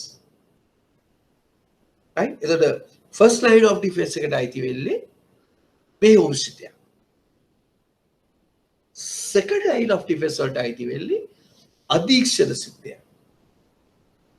තුන්වෙනි third line of defense එකට අයිති වෙන්නේ ස්වාධීන රක්ෂණය නැත්නම් ස්වාධීන ආරක්ෂණය සපයන සිතය. right? හොඳ කළමනාකරන පද්ධතියක මේ සිත තුනම අවශ්‍යයි. අධ්‍යයනය කිරීම. සමහර වෙලාවට දැන් කියනවා fourth line of defense කියනවා. right? fourth line of defense කියලා කිව්වොත් කවුද? බාහිර විගණක සහ නියාමකවරු regulator. ඔවුනුත් අපි සුපරීක්ෂණය කරනවා. ඒවට කියනවා fourth line of defense. නමුත් අපි ප්‍රධාන වශයෙන් 3 line of defense. එක ප්‍රධාන එක මේ උෂිතයන් අධීක්ෂණ සිතයන් සහ ස්වාධීන සිතයන්. එතකොට අපි කිව්වා first line defense එකේ තියෙන්නේ මේ වූ කටයුතු වල ඇතිවන අවදානම් වළක්වා ගැනීමට ගත යුතු ක්‍රියා. second line of defense කියනවා මේ අධීක්ෂණ සිතය. නිවැරදි ලෙස අවදානම කළමනාකරණය සිදු වෙනවාද සොයන්නේ. second line of defense. තව එකක් කියන්න කියනවා ඔයගොල්ලෝ කියුවේ. මොකක්ද? ඕනේ දැල්ලෝ. තව second line of defense එකක් කියන්නේ. සිතයක් කියන අපි ඉගෙන ගත්තා. මොකක්ද ඒක? කාටද උත්තර දෙන්න පුළුවන්ද? ඒ කියන්නේ බල්ලට නැත්තම් මතක නැහැ. second line of defense තව එකක් කියන එකක් තමයි අවදානම් කළමනාකරණය. අනිත් එක අමාරුද කියන්නේ? ඒසි යසුවණ ඉගෙන ගත්තේ මොකද්ද? අපි ගියේ සෙල්සලාද ඉගෙන ගත්තේ මොකද්ද? අනුකූලතාවද? අනුකූලතා සිතය. එහෙනම් defense line second line of defense දෙකක් තියෙනවා. එකක් තමයි අවදානම් කළමනාකරණය. අනිත් එක තමයි අනුකූලතා කළමනාකරණය. good. එතකොට තුන්වෙනි එක මොකක්ද? එහෙමනම් third line of defense එක මොකක්ද? මේවා නිසි ලෙස සිදු වෙනවාද කියලා අපි ඉගෙන ගත්ත අනුකූලතාවය. අනුකූලතාවය ආයතනයක් තුළ සිදු වෙනවාද කියලා සොයා බලන්නේ කවුද? මතක නැහැ නේද? අපි කිව්වා මේක වෙනසත් අපි සාකච්ඡා කළා. අනුකූලතාවයේ නිසි ආකාරයෙන් සිදු වෙනවාද කියලා සොයා බලන්නත් කවුරු හරි ඉන්නවා. ස්වාධීන. කවුද ඒ? compliance නෑ compliance අනුකූලතාව ඒක හරියට වෙනවද කියලා බලන්න. audit එක. එවනම් අභ්‍යන්තර විගණක තමයි third line of defense. ඔයාලා මතක තියාගන්න මොනවාද 3 line of defense? 3 lines of defense. right? රේඛීය ආරක්ෂණ ක්‍රම තුන තමයි මෙහෙයු අධීක්ෂණ ස්වාධීන රක්ෂණය සපයන ආරක්ෂණය සපයන සිතය. මෙහෙයු අධීක්ෂණ සිතය යටතේ තමයි වැටෙන්නේ අපිට internal compliance අවදානම් කරනවා. තුන්වෙනි එක තමයි වශයෙන් ගිල්ලේ අර මේවා නිසි ආකාරයෙන් වෙනවද කියලා ස්වාධීනව කරේ. අපි කියන internal audit. අපි හතරවෙනි වශයෙන් සාමාන්‍යයෙන් සමහර වෙලාවට හඳුනාගෙන තියෙනවා මොකද්ද? බාහිර විගණක. තහ අපේ නියාමකවරු regulator. ඒගොල්ලොත් ඇවිල්ලා බලනකොට මේවා වෙනවද කියලා නේද? තුන්වෙනි පාර්ශ්වයක් නේ. third party, fourth defense එක. ඒක. right? ඒකට මතක තියාගන්න. මේ 3 line of defense හරි වැදගත්. එතකොට ෆස්ට් ලයින් එකේදී ප්‍රධාන වශයෙන් කරන්නේ මෙහි කලවඩාකරුවන් අවධානයට පාලනය නිසි ක්‍රමවේදයන් පවත්වාගෙන යනවාද? ඒවා නිවැරදි ලෙස කරනවාද? ප්‍රමාණවත් අභ්‍යන්තර පාලන ක්‍රම පාවිච්චි කරනවාද? First line of defence. දෙක compliance නැත්නම් අනුකූලතා අවදානම් කළමනාකරන කමිටුව ඒවා ඔක්කොම කරන්නේ second line defense. තුන්වෙනි තමයි අපි කතා කළේ අභ්‍යන්තර විගණකේ කාර්යය. ඒකත් මතක තියාගන්න. right? okay? හරිද? එහෙමනම් අපි මේ විදිහට හෙව්වොත් අවදානම් කළමනාකරණයේදී තව විදිහකට ගෙවුවොත් වගකිය යුතු පාර්ශ්වයන් කවුද? වගකිය යුතු පාර්ශ්ව ප්‍රධාන වශයෙන් මුලින්ම අධ්‍යක්ෂක මණ්ඩලය. right? ඊට පස්සේ ඉහළ ජ්‍යෙෂ්ඨ කළමනාකාරී. ඊට පස්සේ ප්‍රධාන අවදානම් නිලධාර අභ්‍යන්තර විගණක සහ නියාමක. අයි බලමු ඒක තවදුරටත් පස්සේ දීර්ඝ ලෙස. එතකොට අවදානම් කළමනාකරණය සිදු වෙනවාද කියලා වැදගත් වෙන පාර්ශ්වයක්. හරි? ඕකේ. දැන් එහෙනම් අපි බලමු මොකක්ද මේ මූල්‍ය ආයතනයක අවදානම් කළමනාකරන කාර්යය. right? ආයතනය තුල ප්‍රධාන සංරචක වශයෙන් ක්‍රියා කිරීම අභිපේක්ෂණය කිරීම නැත්නම් oversee කිරීම ආයතනය තුල අවදානම් කළමනාකරන පද්ධතියක් ඇති කිරීම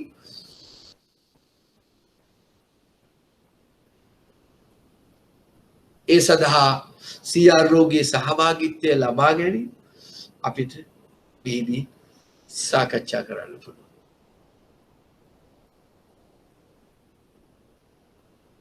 right? සමහරට මේ වගේ මේ ප්‍රශ්නේ අහන්න පුළුවන් මේ විදිහ එකපාරක් අහලා තියෙනවා.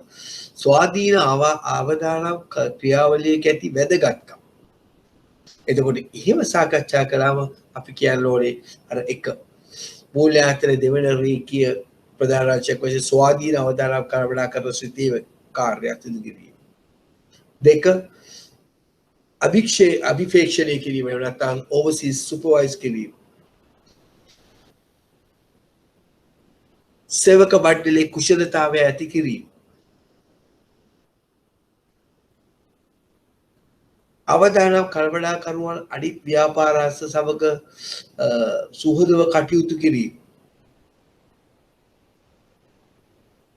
right? මෙන්න මේවා අපිට සලකන්න පුළුවන්. හරි? අපි දැන් බලමු අර වක්කුවල එක එක පුද්ගලයෝගේ වගකීම් කියනවා කියලා මේවා ඩිසිලෙස සිදු වෙනවද කියලා. එහෙනම් බලමු. අවදානම් කළමනාකරණය කෙරෙහි අධ්‍යක්ෂක මණ්ඩල වගකීම මොකක්ද? මතකයි ඔයගොල්ලන්ට යහපාලනය මතකයිනේ අපි කළා. අධ්‍යක්ෂක මණ්ඩලයේ යහපාලනයේ යටදී අපි සාකච්ඡා කළා අධ්‍යක්ෂක මණ්ඩලයේ වගකීම. ඔයාලට මතකද?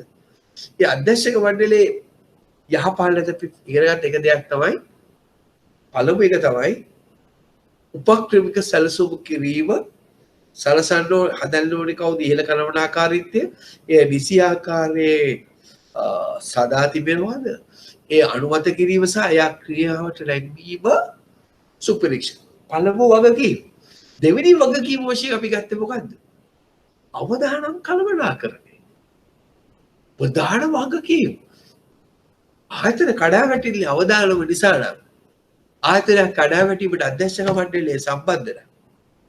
අධ්‍යක්ෂක වගකීම් ඕන මණ්ඩලය. එවන අධ්‍යක්ෂක මණ්ඩලයේ වගකීමක් තමයි ආයතනයේ විශේෂ මූල්‍ය ආයතනයේ සමස්ත අවදානම් පද්ධතිය පිළිබඳව.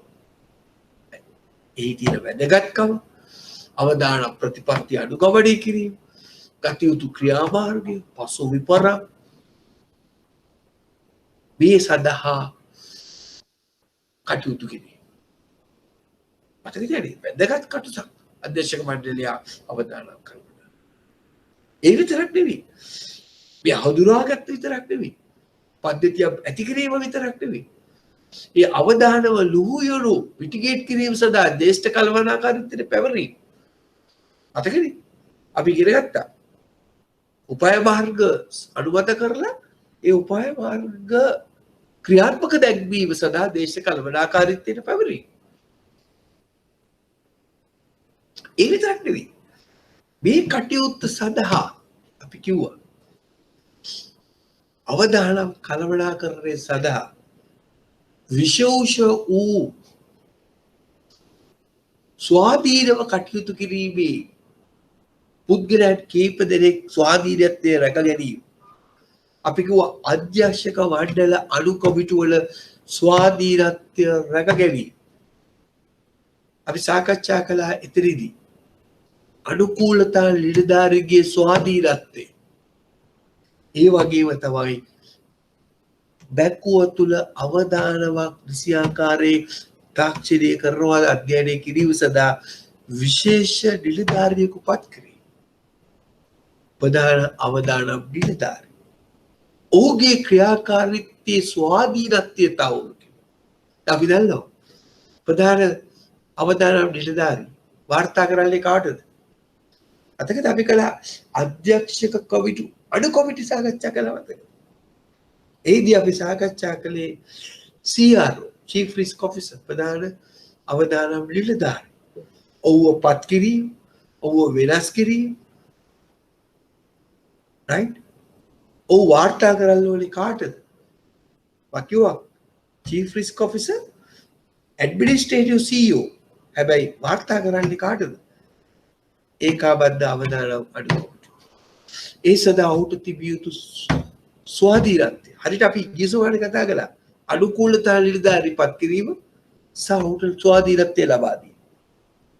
එවනම් CROයි අනුකූලතා නිලධාරී දෙන්නම වාර්තා කරන්නේ විශේෂයෙන් වේ ඒකාබද්ධ අවදානම්. හැබැයි පොඩි ගැටලුවක් තියෙනවා. සමහරවිට අනුකූලතා නිලධාරී ඔඩිට් කමිටියට වාර්තා කරන්න වෙනවා. නමුත් ප්‍රධාන වශයෙන් CROයි compliance officerයි දෙල්ලම වාර්තා කරන්නේ ඒකාබද්ධ අවදානම්. ඉතින් මේ අධ්‍යක්ෂක මණ්ඩලයේ කාර්යය ඒහිද තමයි මේ අවදානම් කළමනාකරණය ස්වාධීන ශ්‍රිතයක් ලෙස සැලකීමේ වැදගත්කම. ඒ ස්වාධීනතාවයේ වශයෙන් කටයුතු කිරීම සඳහා අධ්‍යක්ෂක මණ්ඩලයේ අවශ්‍ය බලය ලබා දෙනවා. Chief Risk Officer. right? එවනම් දැන් අපි බලමු මොකක්ද මේ Chief Risk Officerගේ කාර්යය?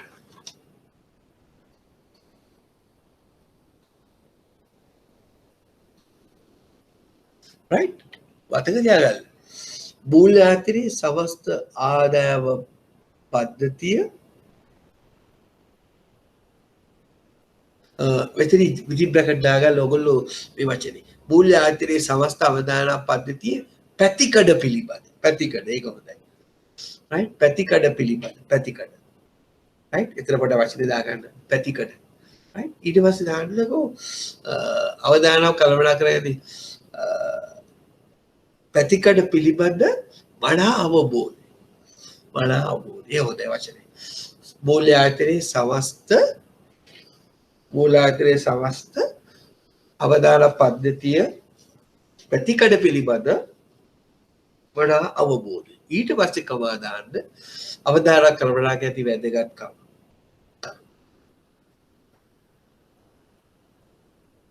තව එකක් කොල්ලා මේකට වදා ගන්න පුළුවන් ඔයගොල්ලොට.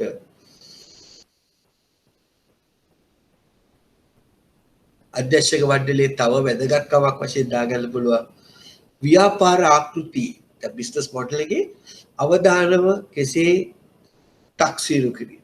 කොහොමද අපි තක්සේරු කරන්නේ? ව්‍යාපාර ආකෘතියේ අවදානම කෙසේද යන්න තක්සේරු කිරීම. තායි කතා කරන්නේ. අවදානම කෙරෙහි අධ්‍යක්ෂක මණ්ඩලයේ වගකීම. ව්‍යාපාර ආකෘතියේ අවදානම කෙසේද යන්න තක්සේරු කිරීම.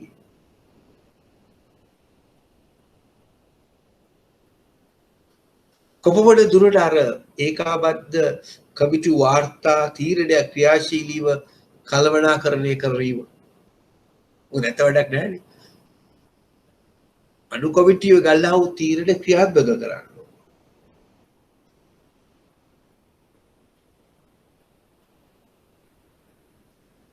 right?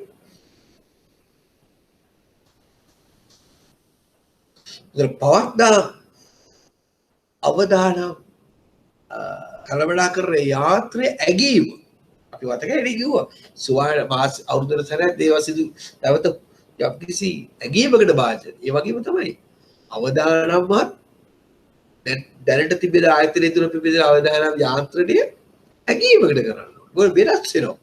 විවිධ වූ අවදානම් ඇති වෙන්න පුළුවන්. අපි සාකච්ඡා කරේ අවදානම් බාහිර වෙන්න පුළුවන්, අභ්‍යන්තර වෙන්න පුළුවන්, දෙකම වෙන්න පුළුවන්. ශනිකව ඇති වෙන්න පුළුවන්. එවලා අපි ඒ සඳහා යාන්ත්‍රණය ඇගීමකට අවශ්‍ය වර්ෂයක් පාසා වාචනය කරනවා.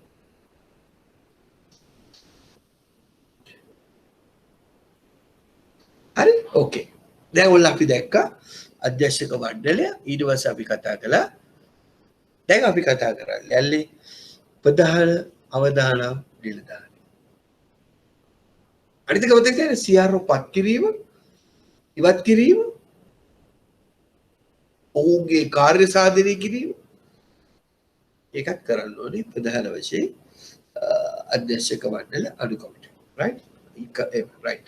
දැන් බලමු ප්‍රධාන අවදානම් නිලධාරියගේ වැදගත්කම සහ ඔහුගේ කාර්යභාරය. ඔහු තමයි අපි සාකච්ඡා කළා. අවදානමක් ඇති නොවි ඇති වෙන පසුව ක්‍රියාත්මක කිරීම නොවේ. අවදානම් ඇතිවීමට ප්‍රථම ප්‍රොඇක්ටිව්. අවදානම් ඇතිවීමට ප්‍රථම අවදානම් හඳුනාගෙන ඒ අවදානම් අඩු කර ගැනීමට ක්‍රියා කිරීම ප්‍රධාන අවදානම් නිලධාරියගේ ක්‍රියාව.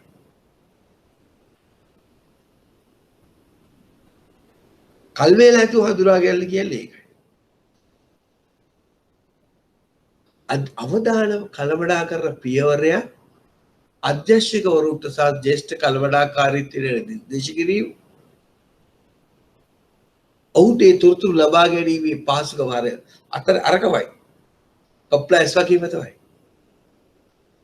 අධ්‍යක්ෂක මණ්ඩලය සහ අධ්‍යක්ෂක මණ්ඩල අනු කමිටුව සමග සම්බන්ධතාවයක් පවත්වාගෙන යාම.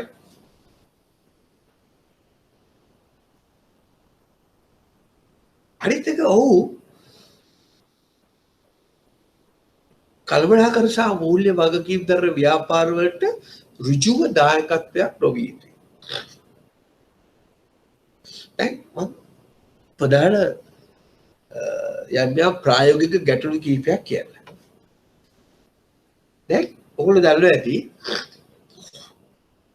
විශේෂයෙන් මේ විශේෂ ක්‍රෙඩිට් කමිටු වල ණය අධ්‍යක්ෂක මණ්ඩල ණය ජ්‍යෙෂ්ඨ කළමනාකාරීත්ව කමිටු වල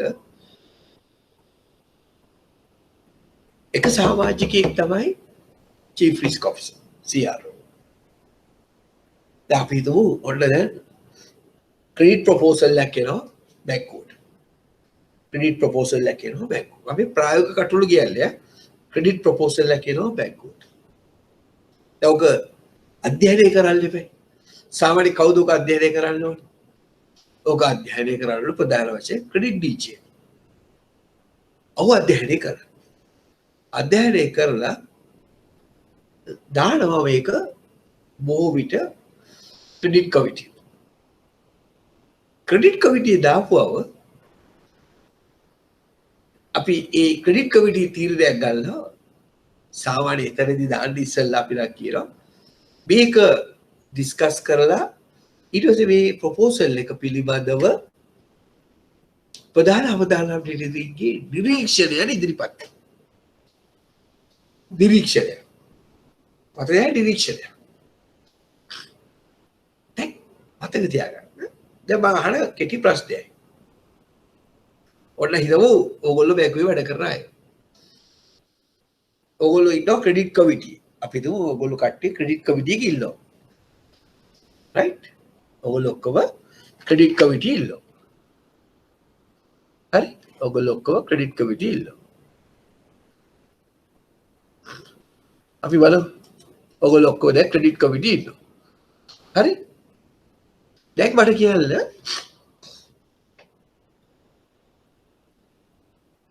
විශාල ලාභ එන ක්‍රෙඩිට් ප්‍රොපෝසල් එකක් එනවා.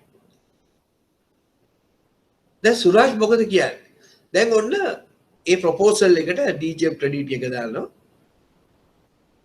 රිස්ක් ඔෆිසර්ගේ view එකක් දානවා. මේක දුන්නොත් මේ වෙනවා මේ වෙනවා. අපි රිස්ක් එකක ගේ තීරණය මත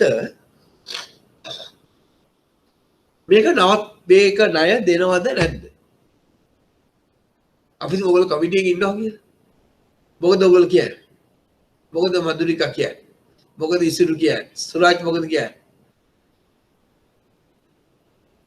දැන් ක්‍රෙඩිට් රිස්ක් ඔෆිසර් කියනවා මේක දුන්නොත් sorry බැංකුවට හරි අවදානම් ඒ නිසා මේ ණය ලබා දෙන්න එපා. දැන් මොකද ක්‍රෙඩිට් කමිටිය කියන්නේ? අර රිස්ක් යූ හින්දා දෙනවද නැද්ද? මම පොඩි සිම්පල් ප්‍රශ්නයක් අහන්නේ. හිතන්නකෝ ඔයා ක්‍රෙඩිට් DJM කියලා. ඔයා ඉතින් මේක හරි අමාරුයි තමයි මේ ප්‍රොපෝසල් එක ගෙනාවේ. මේක හොඳට ලාභ ලබන ප්‍රොපෝසල් එකක්. හැබැයි ක්‍රෙඩිට් රිස්ක් ඔෆිසර් කියනවා මේක දෙන්න එපා. දැන් ඔයා මොකද කරන්නේ? ක්‍රෙඩිට් DJM වශයෙන් කියන්නකෝ බලන්න. ඔයගොල්ලෝ ටික ඔක්කොම ක්‍රෙඩිට් DJM කියමුකෝ දෙනවද නැද්ද? ක්‍රෙඩිට් රිස්ක් ඔෆිසර් කියනවා එපා කියලා. දැන් අපි දුන්නේ ඔයගොල්ලෝ ඔක්කොම ටික ක්‍රෙඩිට් මැනේජර් DJM. ඔයගොල්ලෝ හොඳ ප්‍රොපෝසල් එකක් ගේන්නේ. මොකද කරන්නේ? මම අහන්නේ සිම්පල් ප්‍රශ්නයක්. රිස්ක් ඔෆිසර් කියනවා ඔප ඕව දෙන්න යන්න එපා. අපෝ ඔක දුන්නොත් බැංකුව ඉවරයි කියලා දෙනවා. අපි හිතමුකෝ. දැන් ඔයගොල්ලෝ ක්‍රෙඩිට් DJM ලා වශයෙන් ඔව් අනේ එහෙමනම් එපා කියලා නිකන් ඉන්නවා. දැන් මම මේ ප්‍රශ්නයක් අහන්නේ ඔයගොල්ලෝ රිස්ක් එකේ ඉන්නවද වන්දන්නේ නැහැ. ප්‍රායෝගික ගැටලුවක් අහන්නේ. මොකද කියන්නේ? සුරාජ් මොකද කියන්නේ? දෙනවද නැද්ද? ඉසුරු අවදානම ළමනාකරණය කරගන්න පුළුවන් හැකියාව බලලා දෙන්න පුළුවන්. දැන් මගේ ඒව මුකුත් එපා. මම අහන්නේ අරයා කිව්ව පමණින් දෙන්න නැතුව ඉන්නවද?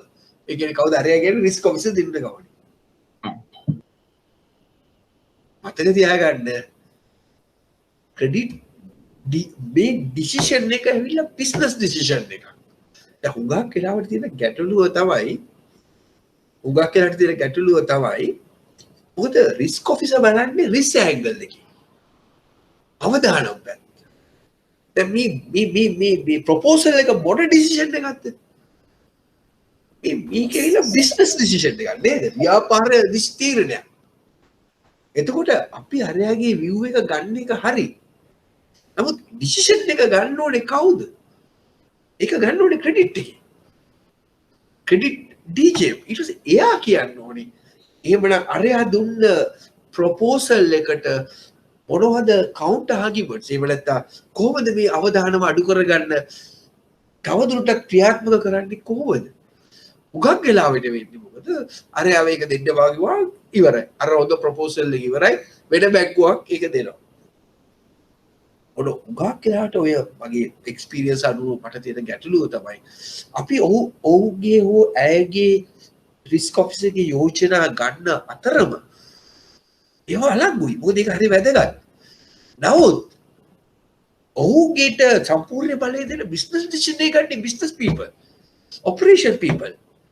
අරයා දෙන්නේ view එකක්. බිස්නස් ගන්නියෝ. දැන් කාටරි කියලා දැන් එහෙම කළොත් එහෙම කවදාකවත් ඔයගොල්ලන්ට නෑ දෙන්න බෑ. ඇයි දෙන්න බෑ? ඇයි රිස්ක් ඔෆිසර් මොකක් හරි කියනවනේ. නේද? මොකක් හරි අදක් කියනවනේ. දෙන්න බෑ. නේද?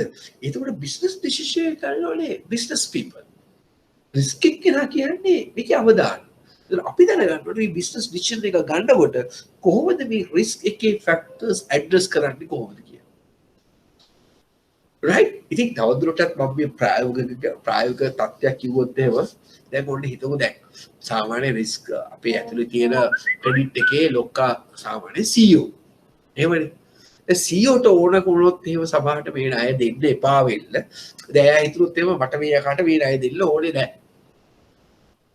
මේ මම මේ කියන්නේ ප්‍රායෝගික දේවල් right දැන් CEO ට මේ ණය දෙන්න කැමති නැහැ.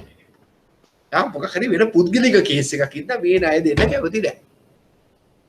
එතකොට CEO කාවද යොදාගන්නේ? ණය නොදෙන්න. කවුද ඉතින් ඔයා හොඳම එක්කෙනා කවුද ණය නොදෙන්න යොදාගන්නේ? එතකොට තමයි රිස්ක් ඔෆිසර් තමයි CEO ගල්ලේ අපේට. අර රිස්ක් ඔෆිසර් කියලා තියෙනවනේ මේක දෙන්න හොඳ නැහැ කියන්නේ. වට තේරෙනවනේ හරි කල්පලා කරලා වැඩ කරන්න ඕනේ මේ වගේ වැඩ කරනකොට. right හැම එක්කෙනාගේම views බලන්න ඕනේ. පුද්ගලික අපේ සමහර තැන්වලදී පුද්ගලික ප්‍රශ්න තියෙනවනේ. එතන ඔබ කරන CEO යොදාගන්නේ CRO.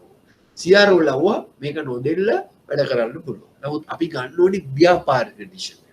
ව්‍යාපාර තීරණ ගන්නකොට ඒ තීරණයේ තුල තිබෙන අවදානම හරියට අපි ඇගේමක් කරන්න ඕනේ. හැබැයි ඩිසිෂන් එක ගන්න ඕනේ ඔපරේෂන් people. එකකින් අදහස් කරන්නේ රිස්ක් ඔෆිසර්ගේ කාර්ය පල්ලයට දාන එක නෙවෙයි. ඔහුගේ ප්‍රශ්න ගන්න අපි උත්තර ගන්න ඕනේ කොහොමද මේක අවදානම් අවම කර ගැනීම කරගන්නේ මේ ණය ලබා දෙන්නේ. එහෙම උනේ නැත්තම් අපිට කවදාකවත් ලෝන් එකක් දෙන්න බෑ. විහා බිස්නස් එක කරන්න බෑ. රිස්ක් ඔෆිසර්ගේ කාර්යය තමයි අවදානම පෙන්නන දෙන එක. තීරණ ගැනීම වෙන කාර්යයක්. තේරුණාද? මේක අවබෝධ කරගන්න ඕනේ අපි හුඟක් වෙලාවට මේ ගැටලු ඇති වෙනවා මේ ප්‍රායෝගික වශයෙන් මේ තත්ත්වයන් අවබෝධ නොකිරීම නිසා. right මම මේ ඔයගොල්ලොත් එක්ක ෂෙයා කළේ හුඟක් වෙලාවට ගැටලුත් වෙනවා මූල්‍ය ආයතනවල. මොකද ගැටලු ඇති වෙන්නේ ඔන්න ওই තත්ත්වයක් උඩ. ඇයි රිස්ක් ඔෆිසර්යි ක්‍රෙඩිට් ඩීජේ හැමතිස්සම ගැටු බෙදිවල දැනක් තමයි. එතකොට ඒ ගැටු දැන් සමහරවිට දැන් හොර එකක් දෙන්න ඕනේ කිව්ද අපි අනිත් පැත්තේ තුමුකෝ මේ. දැන් අවදානම් නිලධාරී මේකේ අවදානම් හොඳට පැහැදිලි කරලා දීලා වෙන ප්‍රශ්නයක් නිසා ලීගල් ඩීජේ ක්‍රෙඩිට් ගේ හරි නැත්නම් CEO හරි අනිත් සමාජික උවඩාවත මේ ණය ලබා දෙන්න ඕනේ කියමු. දෙන්න උත්සාහ කරනවා නම් අන්න එතන අර රිස්ක් ඔෆිසර්ගේ ස්වාධීනත්වය වටින්නේ වගේ ඒ වෙලාවේ ඔහුට හැකියාව තියෙනවා මේ සම්බන්ධයේ අවදානම් අලමනා කර කමිටුව දැනුවත් කරන්න. right ඒක තමයි ඍජුව ඒකාබද්ධ අවදානම් කමිටුවට අධ්‍යක්ෂක බලයට වාර්තා කිරීමේ බලය ලබා දෙන්නේ ඒක. නැත්නම් ඔහුගේ කාර්යය වැඩක් නැහැ නේ. ඔහු කියන එකක්වත් අහන්න තුනයි දීගෙන යනවා. CRO මොකටද? අන්න ඔහුගේ ස්වාධීනත්වය ඇති කිරීමේ වැදගත්කම දවුලට තේරෙනවා නේද? ඊට පස්සේ ඕනනම් අධ්‍යක්ෂක මණ්ඩලයට පුළුවන් මේ සම්බන්ධයෙන් නැවත වරක් අවශ්‍ය පුද්ගලයෝ ගෙන්නලා විපරීමක් කරන්න. ස්වාධීනත්වය අවදානම් නිලධාරීගේ තහවුරු කිරීමේ වැදගත්කම අල්ලෙතනයි. right දැන් මේක හුඟක් පොත්වල තිබෙන වගේ මේ ප්‍රායෝගික තිබෙන ගැටලු.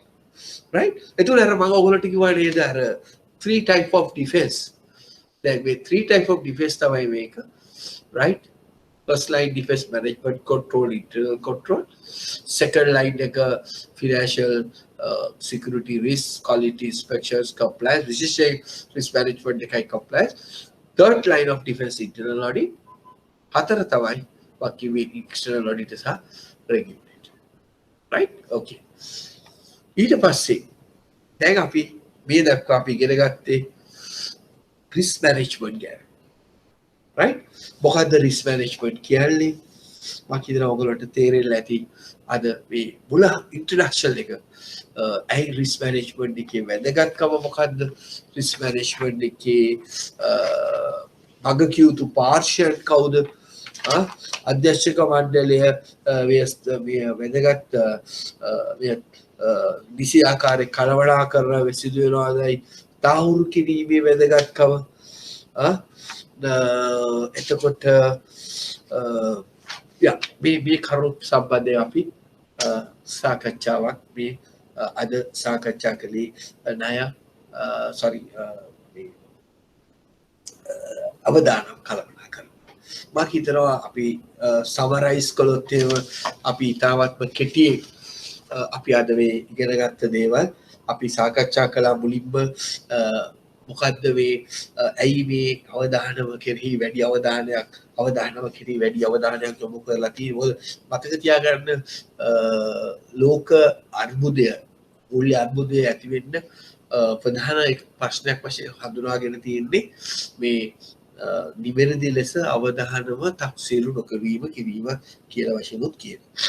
ඒසර අපි කිව්වා මොකක්ද අවධානමක් කියලා කියන්නේ නිශ්චිත අරමුණක් වෙත යනකොට ළඟාවීමේදී අවිනිශ්චිතතාවයේ ප්‍රතිඵලයක් ලෙස තමයි අපි අවධානම නම්කරන්නේ. සමහර අවධානම් ක්ෂණිකව ඇති වෙන්න පුළුවන් බාහිර කටයුතු නිසා බොහෝ අභ්‍යන්තර කටයුතු නිසා සුළු වශයෙන් මේ අවධානම ඇති වෙලා අවසානයේදී එය විශාල තත්ත්වයට ඇති වෙන්න පුළුවන්. එහිදී අපි සාකච්ඡා කළ අවධානම සහ ප්‍රතිලාභය අවධානම වැඩි වෙන්නොත් ප්‍රතිලාභය වැඩි අනුලෝමව සමානුපාතිකයි. ඒ කියන්නේ ධනාත්මක සමානුපාතිකයක් තියෙන්නේ. එතකොට අපි සාකච්ඡා කළා අවධානම් රුචිය කියලා කියන්නේ මොකක්ද? අවධානම් රුචිය කියලා අපි සාකච්ඡා කළේ අවධානම් අවධාරිතාවය සහ අවධාන ආකාරය. එතකොට කොහොමද අපි සාකච්ඡා කළා තවදුරටත් මේ අවධානම් රුචිය තීරණය කරන සාධක මොනවද? ඊට පස්සේ අපි සාකච්ඡා කළා අවධානම් ප්‍රධාන කොටස් දෙක මොකක්ද කියලා අපි සාකච්ඡා කළා. ප්‍රධාන වශයෙන් පාඩුම ලේනවට අපි කියන සුද්ධ අවධානම පාඩු සහ ලාභ දෙකෙන් එකක් ඇති වෙන්න පුළුවන් අවස්ථාවට අපි කියනවා සමපේක්ෂණ අවධානම කියලා. ඊට පස්සේ අපි සාකච්ඡා කළා මේ අවධානම සහ ප්‍රාග්ධානය අතර තිබෙන සම්බන්ධතාවය. ඇයි අපි ඒ අනුව බැංකු කොහොමද වර්ගීකරණය කළේ? අපි කොහොමද බැංකු වර්ගීකරණය කළේ ප්‍රාග්ධානයත් සම්බන්ධ. වැදගත්කමක් ඇති බැංකු සහ වැදගත්කමක් නොවන බැංකු කියන නෙවෙයි අනිකුත් බැංකු. right? එහිදී අපි සාකච්ඡා කළා කොහොමද මෙම අවධානමට ප්‍රාග්ධනය සම්බන්ධ වෙන ආකාරය. ඊට පස්සේ කළා අපි අවධානම් කල්පනාකරණයේ නූතන වැදගත්කම සාකච්ඡා කළා. ඊට පස්සේ අපි කිව්වා විශේෂයෙන් අනිකුත් ආයතන වලට වඩා අවධානම් කල්පනාකරණය බැංකු වලට වැදගත් වෙන්නේ. ඊට පස්සේ අපි ගියා බැංකු අවධානම් වල වර්ගීකරණය. එතන අපි වර්ගීකරණයක් ඉගෙන ගත්තා. මූල්‍ය සහ මූල්‍ය නොවන සහ තව බාහිර අභ්‍යන්තර සහ දෙක සහ අවසාන වශයෙන් අපි ඉගෙන ගත්තා ප්‍රධාන වශයෙන් විශේෂයෙන් අපි සාකච්ඡා කළා මේ අනිකුත් ප්‍රධාන බැංකු අවධාන හතර. කෙටියෙන් අපි හඳුනාගත්තා මොකක්ද ණය අවධානම වෙළඳපොළ අවධානම කියලා. ඉතින් අපි ඊට පස්සේ අවසාන වශයෙන් සාකච්ඡා කළේ මේ ණය අවධානම් කළමනාකරණය. මේක මේ අදී ආපු එකක් නෙමෙයි 1916 ඉඳන් ආවිල්ලා තියෙනවා. අද මේකට සංකීර්ණ தත්ත්වය කළමනාකරණය සඳහා මේ සංකේත ක්‍රියාවලිය සඳහා වැදගත් මූල්‍ය පද්ධතියක වැදගත් නැත්නම් රාමුවක වැදගත්කම සාකච්ඡා කළා. මෙහිදී ශ්‍රී ලංකා මහ බැංකුව 2011 දී උපදේශමාලාවක් කිව්වා සියලුම බැංකු වලට කොහොමද අවධානම කළමනාකරණය කියලා. ඊට පස්සේ අපි හොඳ බැංකුවක් කියන්නේ මොකක්ද? හොඳ බැංකුවක් කියන්නේ හොඳ අවධානම කළමනාකරණය බැංකුවක්. එබනම් මේ අවධානම කළමනාකරණය කරන බැංකුවක තිබිය යුතු මූලික පියවර මොනවාද? මූලික අංග මොකක්ද කියලා. අවධානම හඳුනා ගැනීම, පාලනය කිරීම, අධීක්ෂණය කිරීම. right? අපි ඒක සාකච්ඡා කළා දීර්ඝ ලෙස. ඊට පස්සේ අපි සාකච්ඡා කළා මූල්‍ය ආයතනයක අවධානම කළමනාකරණය ස්වාධීන වීමේ වැදගත්කම. right? ඊට පස්සේ ඒක සාකච්ඡා කළා ඒ ඩිෆෙන්ස් නැත්නම් ආරක්ෂක ක්‍රම එහෙම නැත්නම් රේඛීය ආරක්ෂක ක්‍රම ගැන අපි සාකච්ඡා කළා. ඊට පස්සේ අපි සාකච්ඡා කළා කවුද වග කියන්න ඕනේ ආයතනයක් තුල මේ මූල්‍ය ආයතනය තුල මේ අවධානම පාලනය කිරීම. අපි මතක තියාගන්න ඔයගොල්ලෝගේ නෝට් එක බලනකොට අපි යහපාලනයේදී ඉගෙන ගත්ත අවධානම් කළමනාකරණ කමිටුවේ කාර්යභාරය අපිට ගන්න. ඒක මම ඉතින්දී ගැන්නුවේ ඉතින් ආයි කිව්වේ නැහැ. right? එතකොට අපි සාකච්ඡා කළා අධ්‍යක්ෂක මණ්ඩලයේ වගකීම මොකක්ද? right? ඊට පස්සේ අපි සාකච්ඡා කළා ප්‍රධාන අවධානම් නිලධාරියගේ වැදගත්කම සහ ඔහුගේ කාර්යභාරය අපි සාකච්ඡා කළා. right එතකොට මෙතනින් තමයි අපි නැත්නම් එතකොට අපි මේ සෙනසුරාදා සිට අපි පටන් ගන්නවා අර විවිධ වූ ණය වර්ග හඳුනා ගැනීම අවදානම ඇති වෙන්නේ කොහොමද? ඒ අවදානම වළක්වා ගත යුතු ගැනීමට අපිට ගත හැකි ක්‍රමවේද නියාමක විශ්ින් අපිට ඉදිරිපත් කරලා තියෙන යම් යම් උපදේශ මොනවද මේ ණය අවදානම අඩු කර ගැනීම සඳහා කොහොමද මේ ණය අවදාන වර්ග හඳුනාගන්නේ? ඒවට හේතු ආදී කරුණු අපි ණය ද්‍රවශීලතා අනිකුත් ප්‍රධාන හතර සාකච්ඡා කරනවා අපි ලබන සෙනසුරාදා. ඕකේ මම හිතනවා ඔයගොල්ලන්ට තේරුණා කියලා. අද පාඩම නැවත වරක් ඔයගොල්ලෝ සියලු දෙනාටම සෙනසුරාදා මේ පොය දවසේ සම්බන්ධ වීම පිළිබඳව ස්තුතියි. මොන හරි ගැටලුවක් තියනවද? තේරුණාද? ඔයගොල්ලෝ කතා කරන්නේ නැහැ වැඩි. කතරි යස්වත් කියන්නකෝ. ඈ? දැන් මේ වීකෙන්ඩ් එකේ එක්සෑම් පටන් ගන්නවද ක්ලාස් තියෙනවද නෝමල් එකේ? එතකොට දැන් මම අදහස් කරන්නේ ඔයගොල්ලෝ මේ මාස විභාගය කරන අය කියන. ඔයගොල්ලෝ විභාගෙ ලියනවද දරුවා? නෑ මම හිතුවේ දැන් අර එක්සෑම් තියෙන හන්ද මේ වීකෙන්ඩ් එකේ ක්ලාස් නෑ දැන් මේ ඒගොල්ලොන්ට අපි වෙනම සෙමිනාර් එකක් කළානේ දරුවා. මම ඒගොල්ලොන්ට රිවිෂන් එකක් කළා ඔන්ලයින්. හරිද?